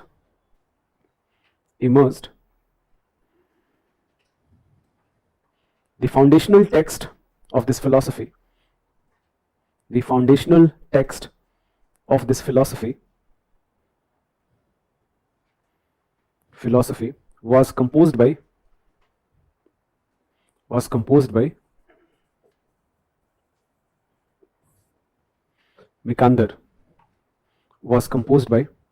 Mikander. How to remember these names? There is a question. How to remember these names? The way we remember any name, by knowing them or reading them again and again. कोई shortcut नहीं है. There is no shortcut here, but you just have to remember them. But the only thing is, remember जो भी ये जो words मैं use कर रहा हूँ, जो UPSC के questions होंगे वो एक line का meaning पूछेंगे. जैसे they will ask about कि इरीपति क्या है. In one line, that's it. If you know that, that is your answer. So they will not go into lot of depth.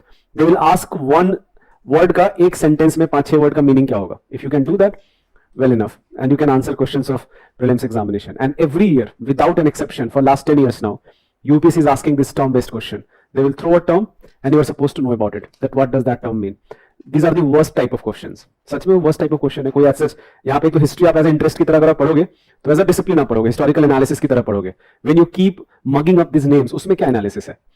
But nonetheless, UPSC does ask question and you have to know about them. And हर साल आएंगे, कोई doubt ही नहीं है. पिछले 10 साल का paper उठा लो, 10 साल के आप 2012-13 से पेपर उठाओ, right? And 11-12 years, and you will find that term-based question are asked in each and every year. One last concluding remark you can add here is, Cholas were great patron of art and literature. Cholas were great patron of art and literature. Dravida style of architecture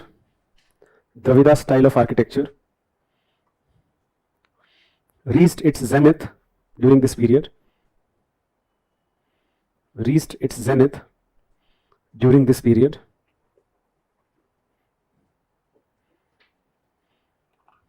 Kamban Ramayana was composed in Tamil. Kamban Ramayana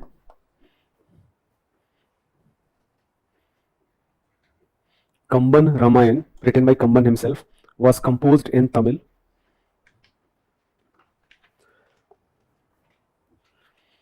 Ramayana as an epic textbook जो है बहुत सारे variants है उसके. जो earliest variant है that was written by Valmiki.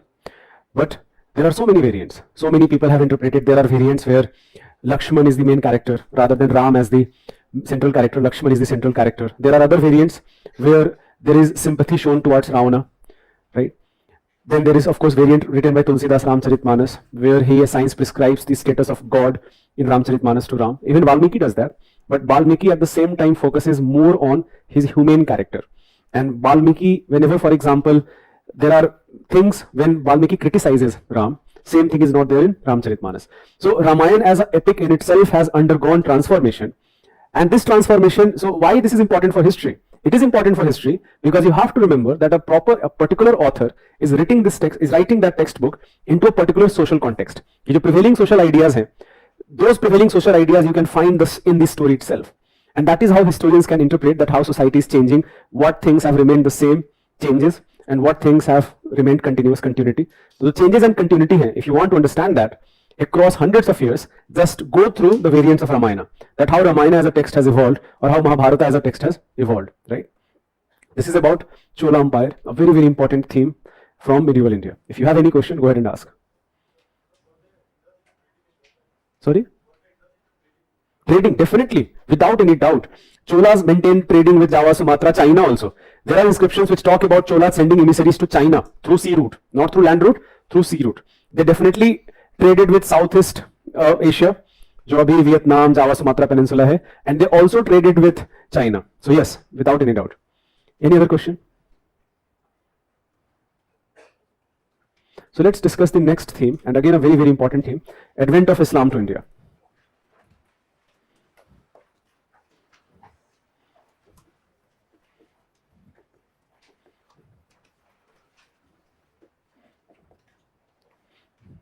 To India.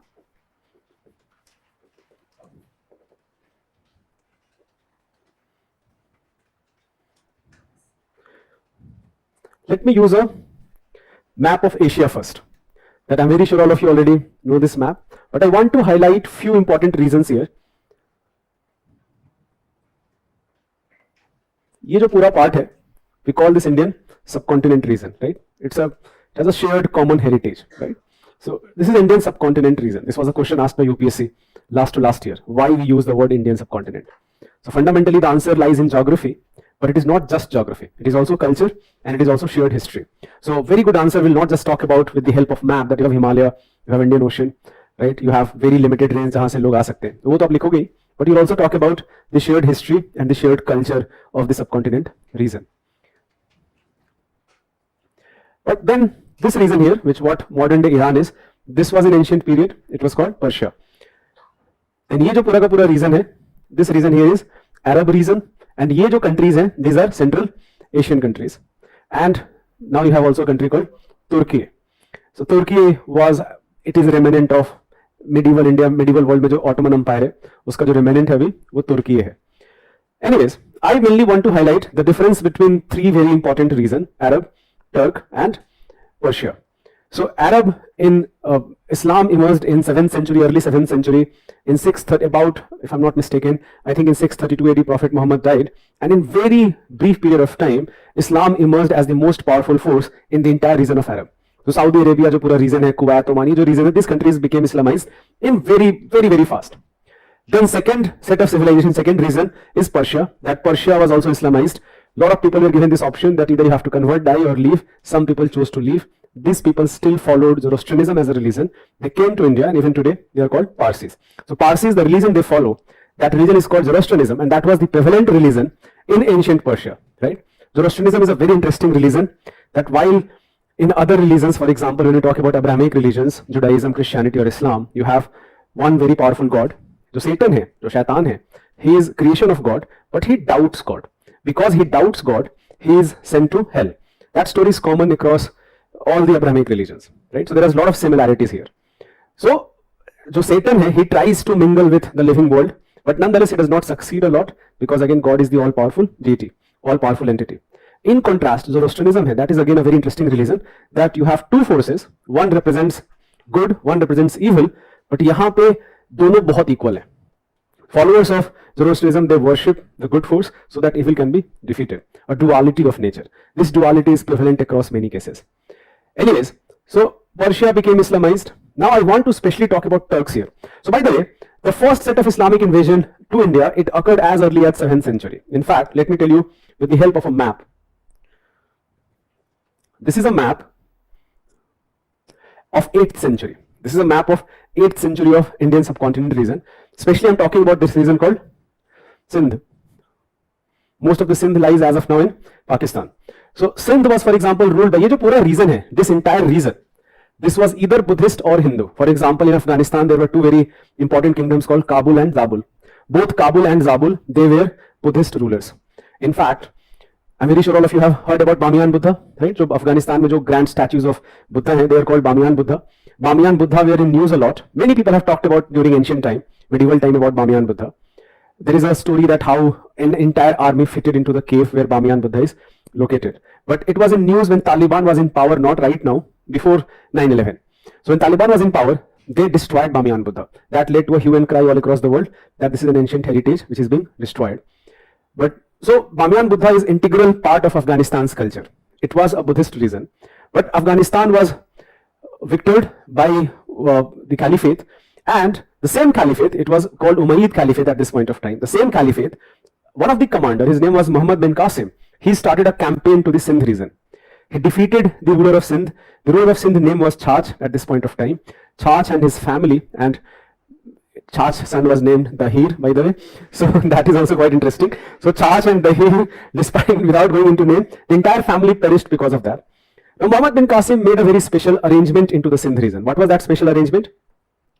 To understand that, we have to know the difference between the Islamic polity and polity what we witness or what was practiced in ancient India. In Islamic polity, religion is the supreme thing. State is at the service of religion. So what it means is that religion जो है बहुत important है. So in Islamic polity, जो Islamic scholars हैं, they made an arrangement that as long as you are following one God, a monotheistic God, then you can live into Islamic polity. You have to pay a tax. The tax was called jizya. But if you are, let's say for example, following polytheism, or if you worship idol worship जो है मूर्ति पूजा जो हम बोलते हैं, if you do that, then you have very few options left, either convert or die. So however, when Qasim emerged victorious in Sindh region, which was predominantly Hindu or Buddhist, he realized that we can have this arrangement of jizya even for Hindus and Buddhists. So what was only available for Jews and Christians, now it was also made available to Hindus and Buddhists, and that actually became some sort of blueprint for all other invaders of other later centuries. So Qasim had this special arrangement that without mass conversion was not possible. People were refusing it. The option was massacre. He did not want to do that because who is going to rule then? He will rule over who? मतलब उसके subjects क्या होंगे? So he had this very special arrangement that let's have jizya for people who, even though they follow idol worship, or even if they believe in polytheism, it's fine. A similar arrangement what was for Christians and Jews will also have for Hindus and Buddhists. This became a blueprint for other rulers. So Arab invasion, they did try to penetrate India, but rulers of Gujarat, especially there are some Pratihara rulers who were able to resist this invasion. So Arab invasion did not become successful in India. So Arabs should not be confused with Turks. Now who are Turks exactly? So Turk as a word, again it is a linguistic term. Turk literally means a group of people who shared a common language. We call all of that language as Turkish language. But the Turkish language बोलने वाले जो लोग हैं, there were many tribes. They were nomadic tribes who mainly roamed around in the Central Asian region. That ये जो पूरा Central Asian region है, this region was very famous for hundreds of Turkish tribes who shared a common language. अब ये जो Turkish tribes हैं, they were great horse riders. They had some of the best horses of the world, and they were great warriors, and they were great horse riders.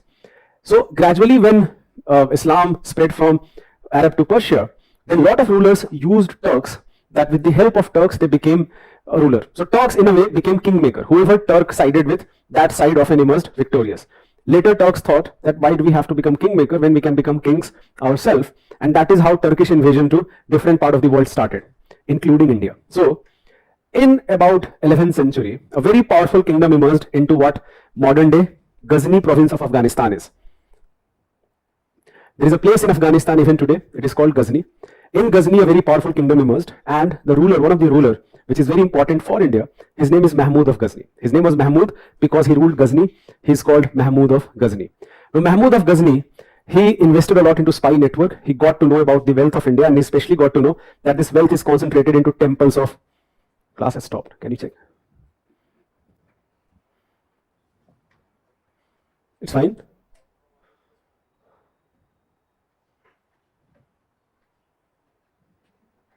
Online students, please confirm, because a lot of students have posted that class has stopped.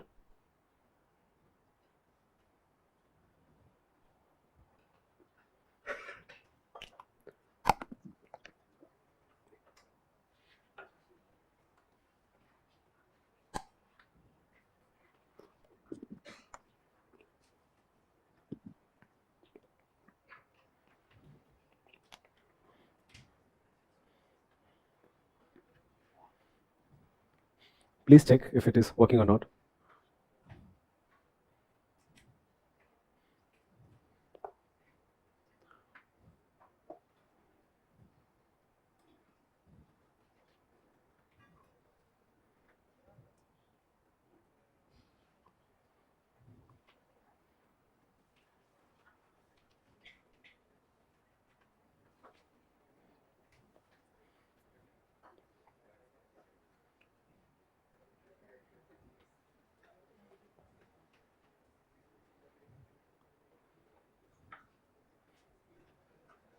क्या बोल रहा है team वाले?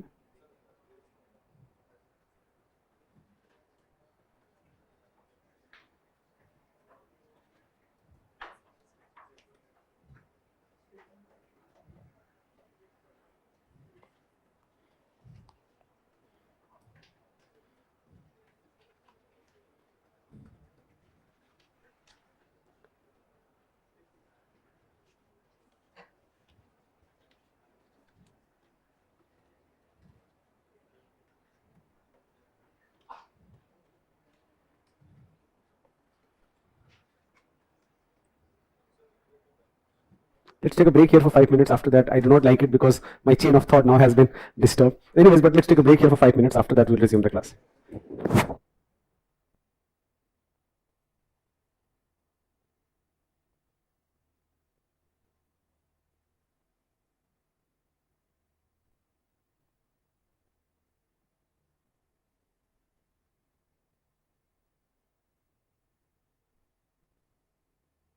So online students, please refresh your pages.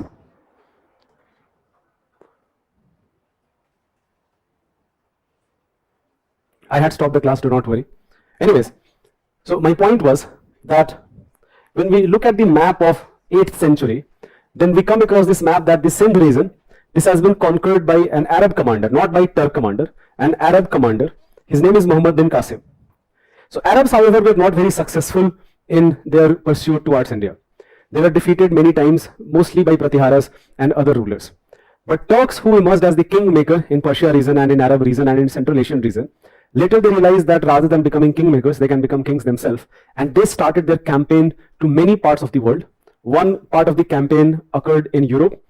In Europe, one of the remnant of Roman Empire, ancient Roman Empire, was Constantinople, which was, as of now, was called Eastern Roman Empire. So Roman Empire of the ancient world, it was divided into two parts, Western Roman Empire and Eastern Roman Empire. So Eastern Roman Empire ka jo capital tha, that was Constantinople. Constantinople finally fell, the Roman Empire declined, and Turks emerged victorious here. That led to establishment of what we call Ottoman Empire, and that Ottoman Empire at one point of time ruled parts of Europe, Africa and Central Asia, large part of Central Asia. And Ottoman ruler जो है, he also became Caliph of the Islamic world. जैसे आपने modern India में आपने खिलाफत movement के बारे में पढ़ा होगा.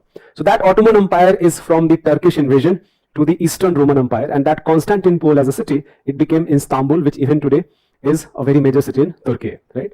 So Istanbul जो है, that was in ancient period, it was called Constantinople. But another set of invasion actually happened towards India. So Muhammad Ghazni, by the way, a very interesting fact you should know, that Muhammad Ghazni and Rajendra Chola, which I talked in the today's class itself, they are contemporary to each other. In fact, at one point of time, when Rajendra Chola had a campaign towards Bengal, Ghazni had a campaign in Uttar Pradesh. So there was a time where both of these armies were not very far away from each other. And it goes without saying, because both of them invested a lot into spy network, that they definitely knew the presence of other, but did not decide to come face to face to each other, because they did not know what type of power or what type of strength lies towards the enemy. But this is again a very interesting history में हमेशा एक बढ़ते ना counterfactual. What if something like this would have happened? What if Rajendra Chola decided to attack or fight with army of Muhammad Ghazni? Anyways, Mahmud of Ghazni. So this is a map of 10th century now. In 10th century, this region of Punjab, especially parts of Kashmir also, a dynasty called Hindu Shahi dynasty. They were one of the Rajput rulers. They ruled this region. They suffered this invasion by Ghazni, Mahmud of Ghazni. They were not supported by other rulers. For example, in India at this point of time, you have Pratiharas as the most powerful kingdom. But Pratiharas or other Rajput clans for that matter, they did not come to the aid of Hindu Shahis. So Hindu Shahis perished because of invasion by Ghazni. So Ghaznavid Empire, when we talk about, the capital was Ghazni. Even today there is a province in Afghanistan called Ghazni. That was the capital of Mahmud of Ghazni. He campaigned towards India 17 times, and there was no powerful ruler here in India who could sustain the invasion of Ghazni. He did not lose any war, either it was stalemate, most of the time he emerged victorious. In fact, he was very meticulous in his planning. His main goal was to loot wealth, and he knew that wealth is mostly concentrated into temples. So the main goal was to loot wealth, but he used religion as a great tool, that he is going to punish the idol worshipper infidels of Hindustan. And that was a great ploy. It gave a lot of zeal to his army that they are doing the God's work, but fundamentally it was about looting. He did not have imperialistic ambition, in the sense he did not want to acquire Indian territories. His goal was only and only to loot. So whenever he planned his attack, he tried to ensure that he is not coming across some major army. He was very meticulous in his planning. But whenever it was unavoidable, he entered into war. And whenever he entered into war, he emerged victorious. So he attacked India 17 times. He plundered the temples of Mathura, temples of Thaneswar, what modern Thanesar is. He plundered the temples of Kannauj, and his most vicious attack was in Gujarat Somnath in 1025 AD.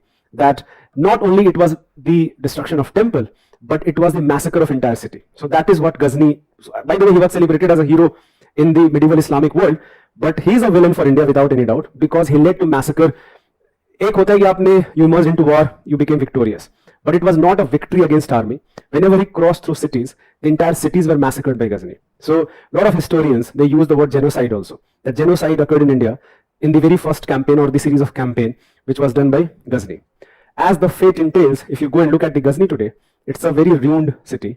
And look at the Somnath, it is in all its glory. It does tell you that the religious jealousy here. So my point in the starting of the class was that history teaches you a lot. One of the lessons which we can learn from history, that people will use religion for their own personal pursuit, for their own personal glory. A lot of people will fight in the name of religion. It will only help people who are already in power, but everybody will feel happy about it, but everybody will suffer because of it. So if anything history teaches you, that the religious zealousness hai, the religious extremism hai, that is problematic. It does not do any good to any reason. That is also a lesson which we can learn from medieval India, for India as a nation right now. Anyways, so Muhammad Ghazni, he plundered 17 times, did not lose as such, looted lot of wealth. Because of the loot of wealth from India, Ghazni emerged as one of the most prosperous city of medieval world. In fact, it became so prosperous that the other prosperous city of the medieval world was Baghdad. So Iraq ka bhi capital hai. Baghdad was very prosperous in medieval world. So Ghazni was almost competing with Baghdad in terms of prosperity. Because of that, lot of scholars from across the world stayed in Ghazni and they were part of court of Ghazni. The most important name here is a person called Firdausi, who was a Persian writer, very famous for writing a book called Shahnama. So Shahnama is a great work of Persian literature. By the way, Ghazni, even though he was a Turk ka khud ka culture ta tha nahi. So they became patron of Persian culture. They took lot of pride that they are patronizing Persian culture.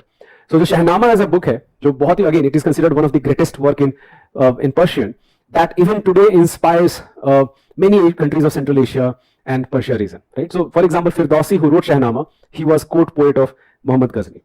So that was one first Turkish invasion to India. After this Turkish invasion, Indian rulers grouped themselves and they thought they were not aware about, that is also problematic thing about Indian rulers, they did not know what is happening in the rest of the world. In contrast, for example, compare this with Chandragupta Maurya. That Chandragupta Maurya very first campaign was against Seleucus Nicator. That Greeks have settled themselves into Punjab region, and his very first campaign was that we have to defeat Seleucus. So Indian rulers, they were fighting with each other a lot.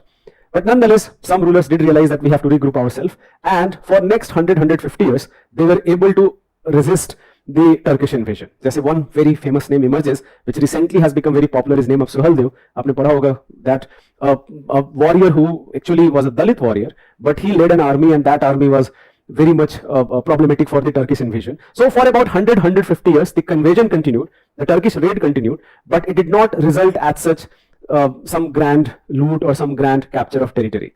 But that changed when Gauri attacked. That happened in 12th century, especially last part of 12th century. He started his attack in 1168. He was not successful, but he was successful in 1192 when he defeated Prithviraj Chauhan, who was one of the Rajput kings belonging to Chauhan clan. We will discuss that in today's class itself if time permits. But meanwhile, before we talk about all of that, what are the major sources to know about this time period as well as about Delhi Sultanate? Write down all of them. So give this heading, sources.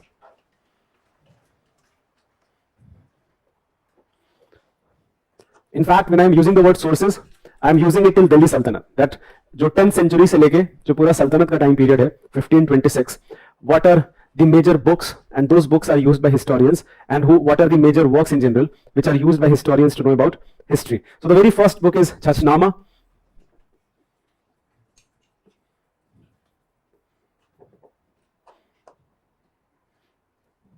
In one line, just write down here. It provides history of Sindh region.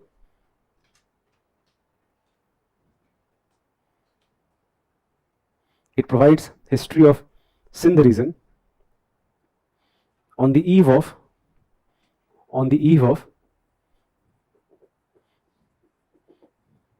Arab invasion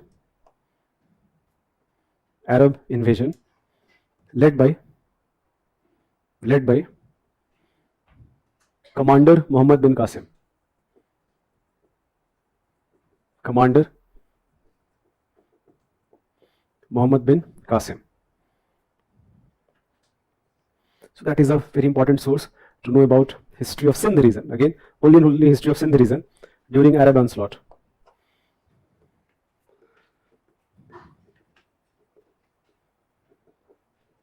Give this heading, Al-Baruni.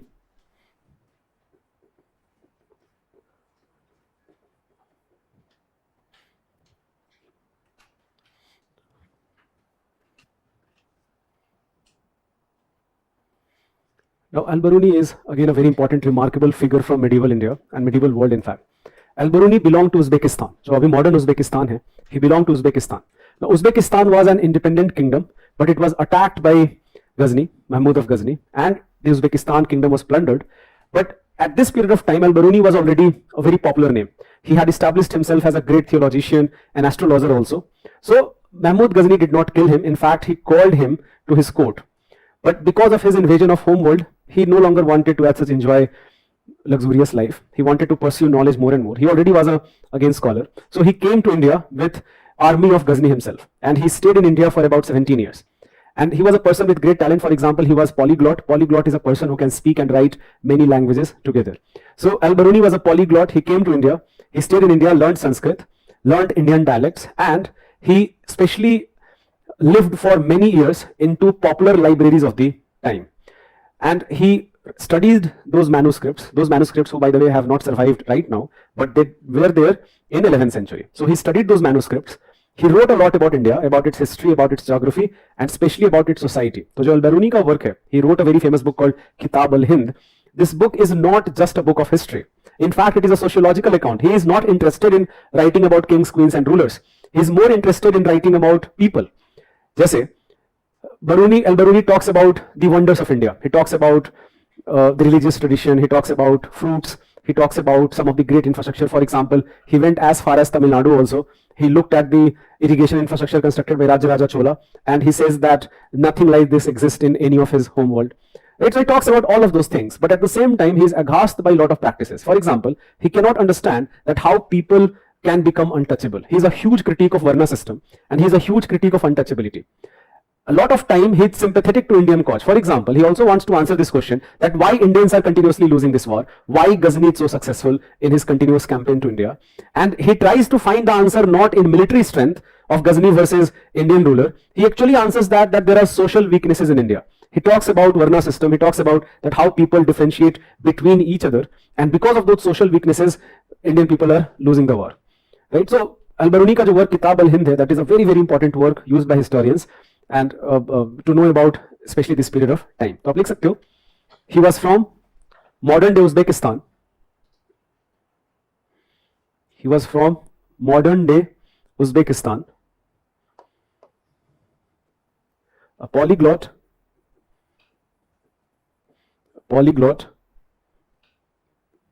person who knows many languages.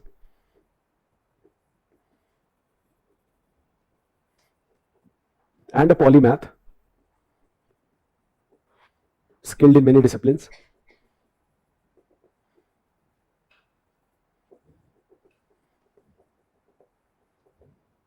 He was a polyglot and a polymath. He came to India with army of Mahmud of Ghazni. He came to India with army of Mahmud of Ghazni. Stayed here for many years.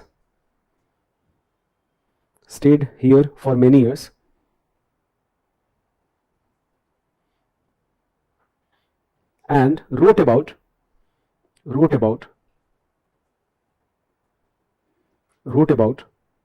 India in detail.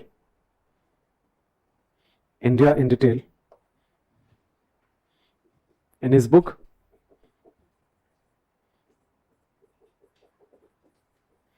book Kitab al-Hind. Kitab al-Hind. It was written in Arabic but translated later into Persian. It was written in Arabic and later translated into Persian.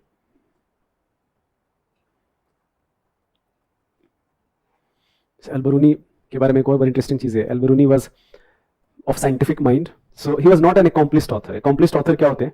That accomplished author जब आप पढ़ोगे तो आपको as such ये नहीं लगेगा कि जैसे फॉर एग्जांपल जो engineers, how many of you are engineers here? अब इंजीनियर्स जब ऐसे लिखेंगे तो उनका पता चल जाएगा कि देखो इंजीनियर ने लिखा है. बट वहीं कोई डीयू से इंग्लिश ग्रेजुएट है, वो जो ऐसे लिखेगा वो भी पता चल जाएगा कि ये किसी इंग्लिश ग्रेजुएट ने लिखा है. तो वो डिफरेंस होगा. दैट इंजीनियर्स जो लिखेंगे वो क्या करेंगे, बिल्कुल फिक्स सा स्ट्रक्चर होगा, फिक्स सेट ऑफ इंट्रोडक्शन होगा, fix set of bullet points होंगे, कंक्लूजन होगा, बड़ा ही मेथोडिकल होगा. बट जो ग्रेट बुक्स है, they are not as such very methodical, they are very lucid. That yes there is a structure there, but वो structure पकड़ पाना बड़ा मुश्किल है. मतलब वो ऐसे लग रहा है कि जैसे आप पढ़ रहे हो, बड़ा एक लूसिड सा लैंग्वेज है, it all make sense. without even knowing that there is a proper structure in the book. Even if you cannot catch that structure, still it will make a lot of sense. So Al-Biruni belonged to that engineer wala essay. That's Al-Biruni was not as such an accomplished writer. So for example, every chapter is exactly same in this book. Every chapter starts with a question. Then Al-Biruni talks about various cultures, and then he answers that question at the end. So for example, he talks about, let's say, Varna system. He starts with describing Varna system. He compares Varna system with some other traditions found in Europe, found in Persia. But then he also talks about that how untouchability जो है वो खाली India में exist करती है, वो बाकी जगह पे नहीं है. And he concludes also that the impact of Varna system overall on the society. So every chapter is like this. He starts with a question, then he tries to provide a comparative perspective about various culture, and finally he concludes. There are a few questions here that are Turks not Muslims? No, definitely Turks are Muslims. Not all of them at this period of time. Turk is again, as I told you, when I use the word Turk, it basically means it is a linguistic term. People who speak common languages. We are talking about hundreds of tribes. Many of those tribes had accepted Islam, but many of them had not. So for example, Ghazni himself was a Turk, but he was also fighting with other Turks. Right? So that is also there. But the Turks who attacked India, they had accepted Islam.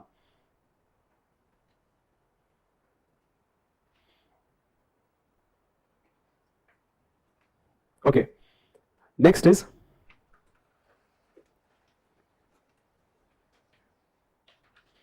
there is another very important person. Now I am transitioning to Sultanate period.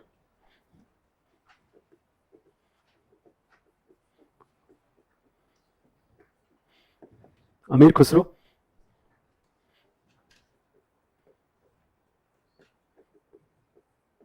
He lived in 13th century, late 13th and early 14th century. A few things first. Amir Khusro is not a historian. He is a poet. Fundamentally, he is a poet, and a very skilled poet, by the way. So Khusro का जो work है, that work cannot be relied upon on its face, because he is court poet of Delhi Sultans. He is going to exaggerate their achievements. He is going to not write about their shortcomings. जैसे for example, he especially became very popular in the court of Alauddin Khilji. He was court poet of Alauddin Khilji. Even before that, he was also court poet of Jalaluddin Khilji. Now, Alauddin Khilji killed his own uncle, Jalaluddin Khilji, and then became Sultan. But Khusro does not write that. Khusro does not talk about this treachery. Khusro, whenever he talks about Khilji, he celebrates his victorious campaign. So he's not a historian. He's a poet. He has written a lot of books, exploits of Khilji, Jalaluddin Khilji, or Alauddin Khilji, or even Ghiyasuddin Tughlaq.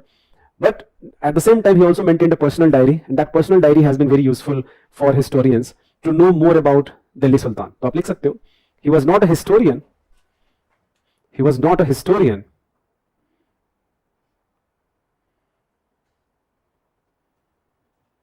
He was not a historian.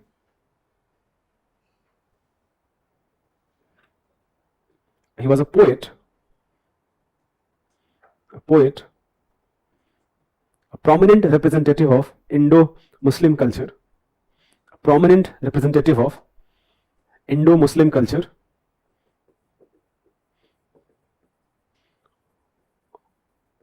Indo-Muslim culture for 4 decades. 4 decades. He was known as Toote-Hind, Parrot of India. He was known as Toote-Hind, father of Qawwali music, father of Qawwali music.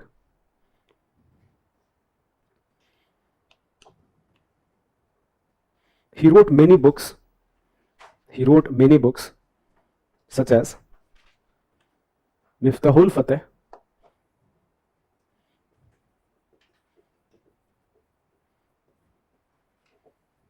Miftahul Fateh, in bracket आप लिख सकते हो military campaigns of Jalaluddin Khilji.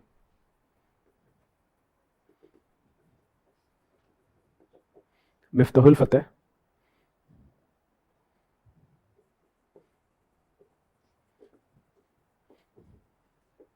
Khazamul Fateh, about Alauddin Khilji, and Tughlaqnama,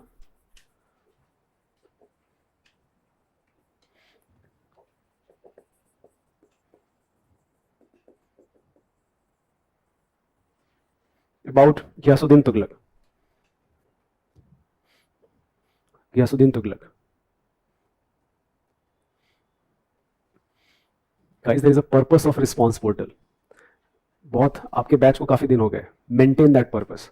This purpose is not here for your personal discussion and especially discussion which has political orientation. Please don't use it for anything else it is not meant for. Right? So this is just a warning. If I find discussion like this, what is happening right now, I'm just going to disable it. Next name.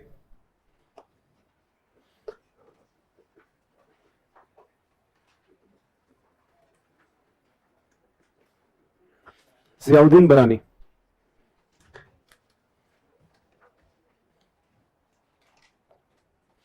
Ziauddin Barani.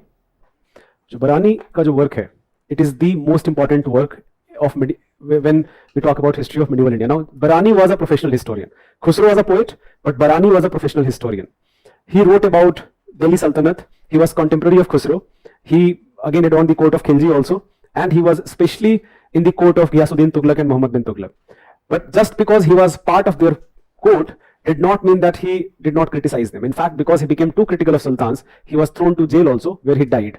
And at the same time, when you read Barani's book, जो बरानी का जो पूरा religious जो एक orientation है वो भी दिखता है. तो ऐसा नहीं है कि that book talks about history, but that history is written with his perspective, right? And his perspective, of course, has a lot of his own political ideologies that inspire his writing, right? तो आप लिख सकते हो, his book तारीख़ फिरोज शाही, his book तारीख़ फिरोज शाही, तारीख़ फिरोज शाही and फतवाए जहांदरी,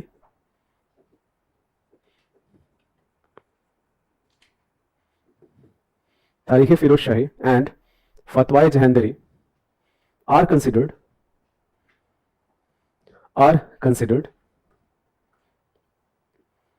as the greatest work of history of medieval India, as the greatest work of history of medieval India, greatest work of history of medieval India.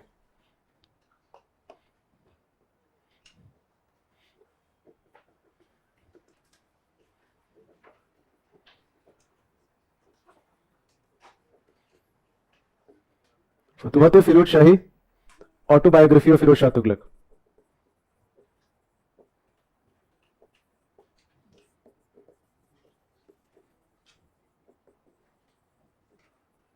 Autobiography of Firoz Shah Tughlaq.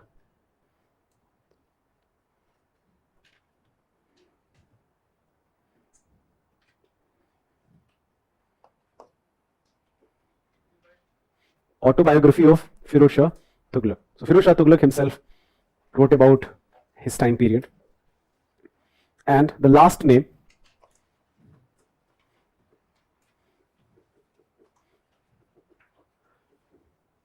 Farishta. Farishta literally translates to angel. Farishta was, his full name was Muhammad Qasim Farishta. He was a Persian who had settled into not part of Delhi Sultanate. It should be, I'm going to talk about Farishta later. Farishta actually served Deccan Sultan. Deccan Sultans who were contemporary of Vijayanagar.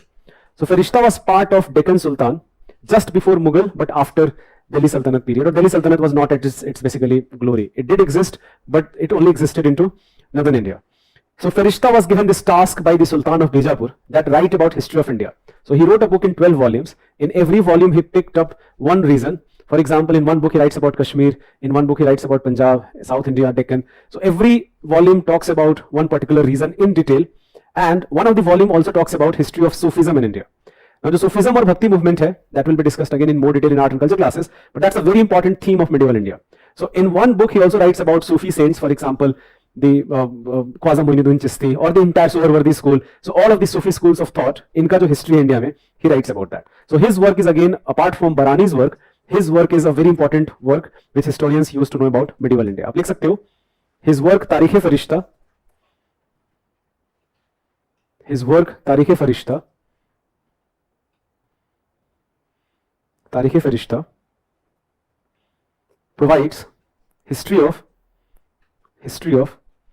various regions in India.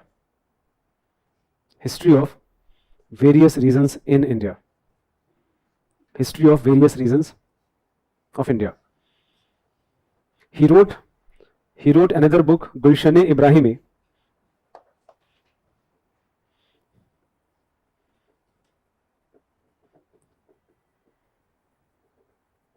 Gulshan-e-Ibrahimi, which is dedicated to his patron Ibrahim Adil Shah.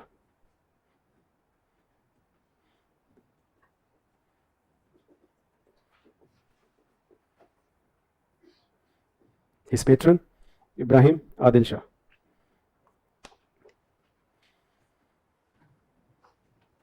Apart from that ये जितने भी books हैं इसके अलावा ट्रैवलॉग्स भी हैं, जैसे जो बहुत फेमस ट्रैवलर जो है, his name was Ibn Battuta. So Ibn Battuta came from Morocco and he stayed in India for some time. In fact he was appointed qazi, justice, one of the जज of Delhi by Muhammad bin Tughlaq. So Ibn Battuta in detail talks about Delhi administration, people. In fact, Ibn Battuta is more interested again in culture, geography, etc. For example, Ibn Battuta, his book is called Rihla. आप ये भी लिख सकते हो by the way. Write this name. It's a very important name.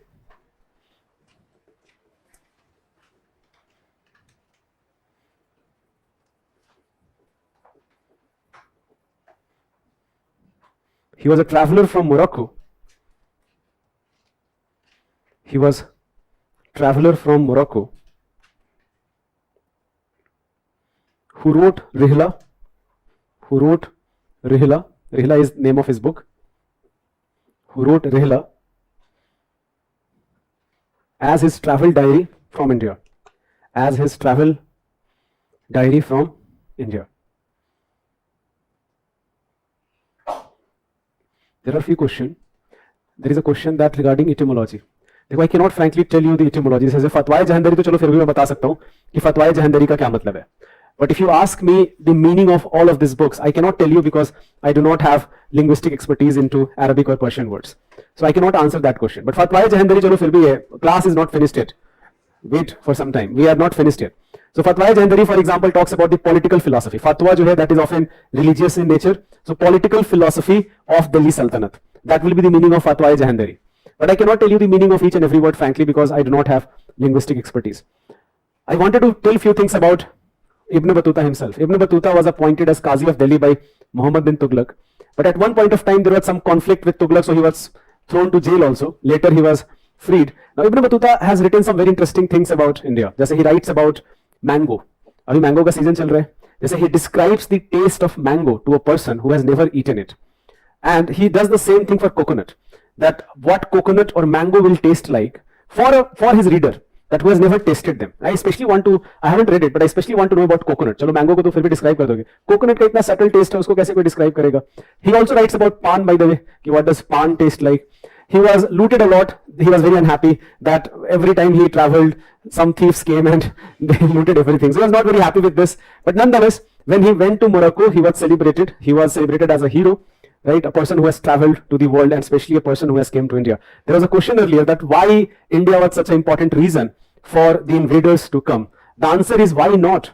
India was part of Greek literature, part of Roman literature, even in ancient world, a region which is known for its prosperity, for its culture. And from Greeks, Arabs had known about that, and the fact that India was very much important part of the entire trade route. So even before invasion, lot of merchants came to India, and they provided detailed description about India as such, about its prosperity. So that provided a lot of enthusiasm, lot of zeal for people that we can attack India and we can loot wealth from here. So I'm going to continue this discussion in the next class. In the next class, we'll talk about Ghazni, Gauri and Delhi Sultanate. That will be our major topic. Farishta and Firdausi are not same.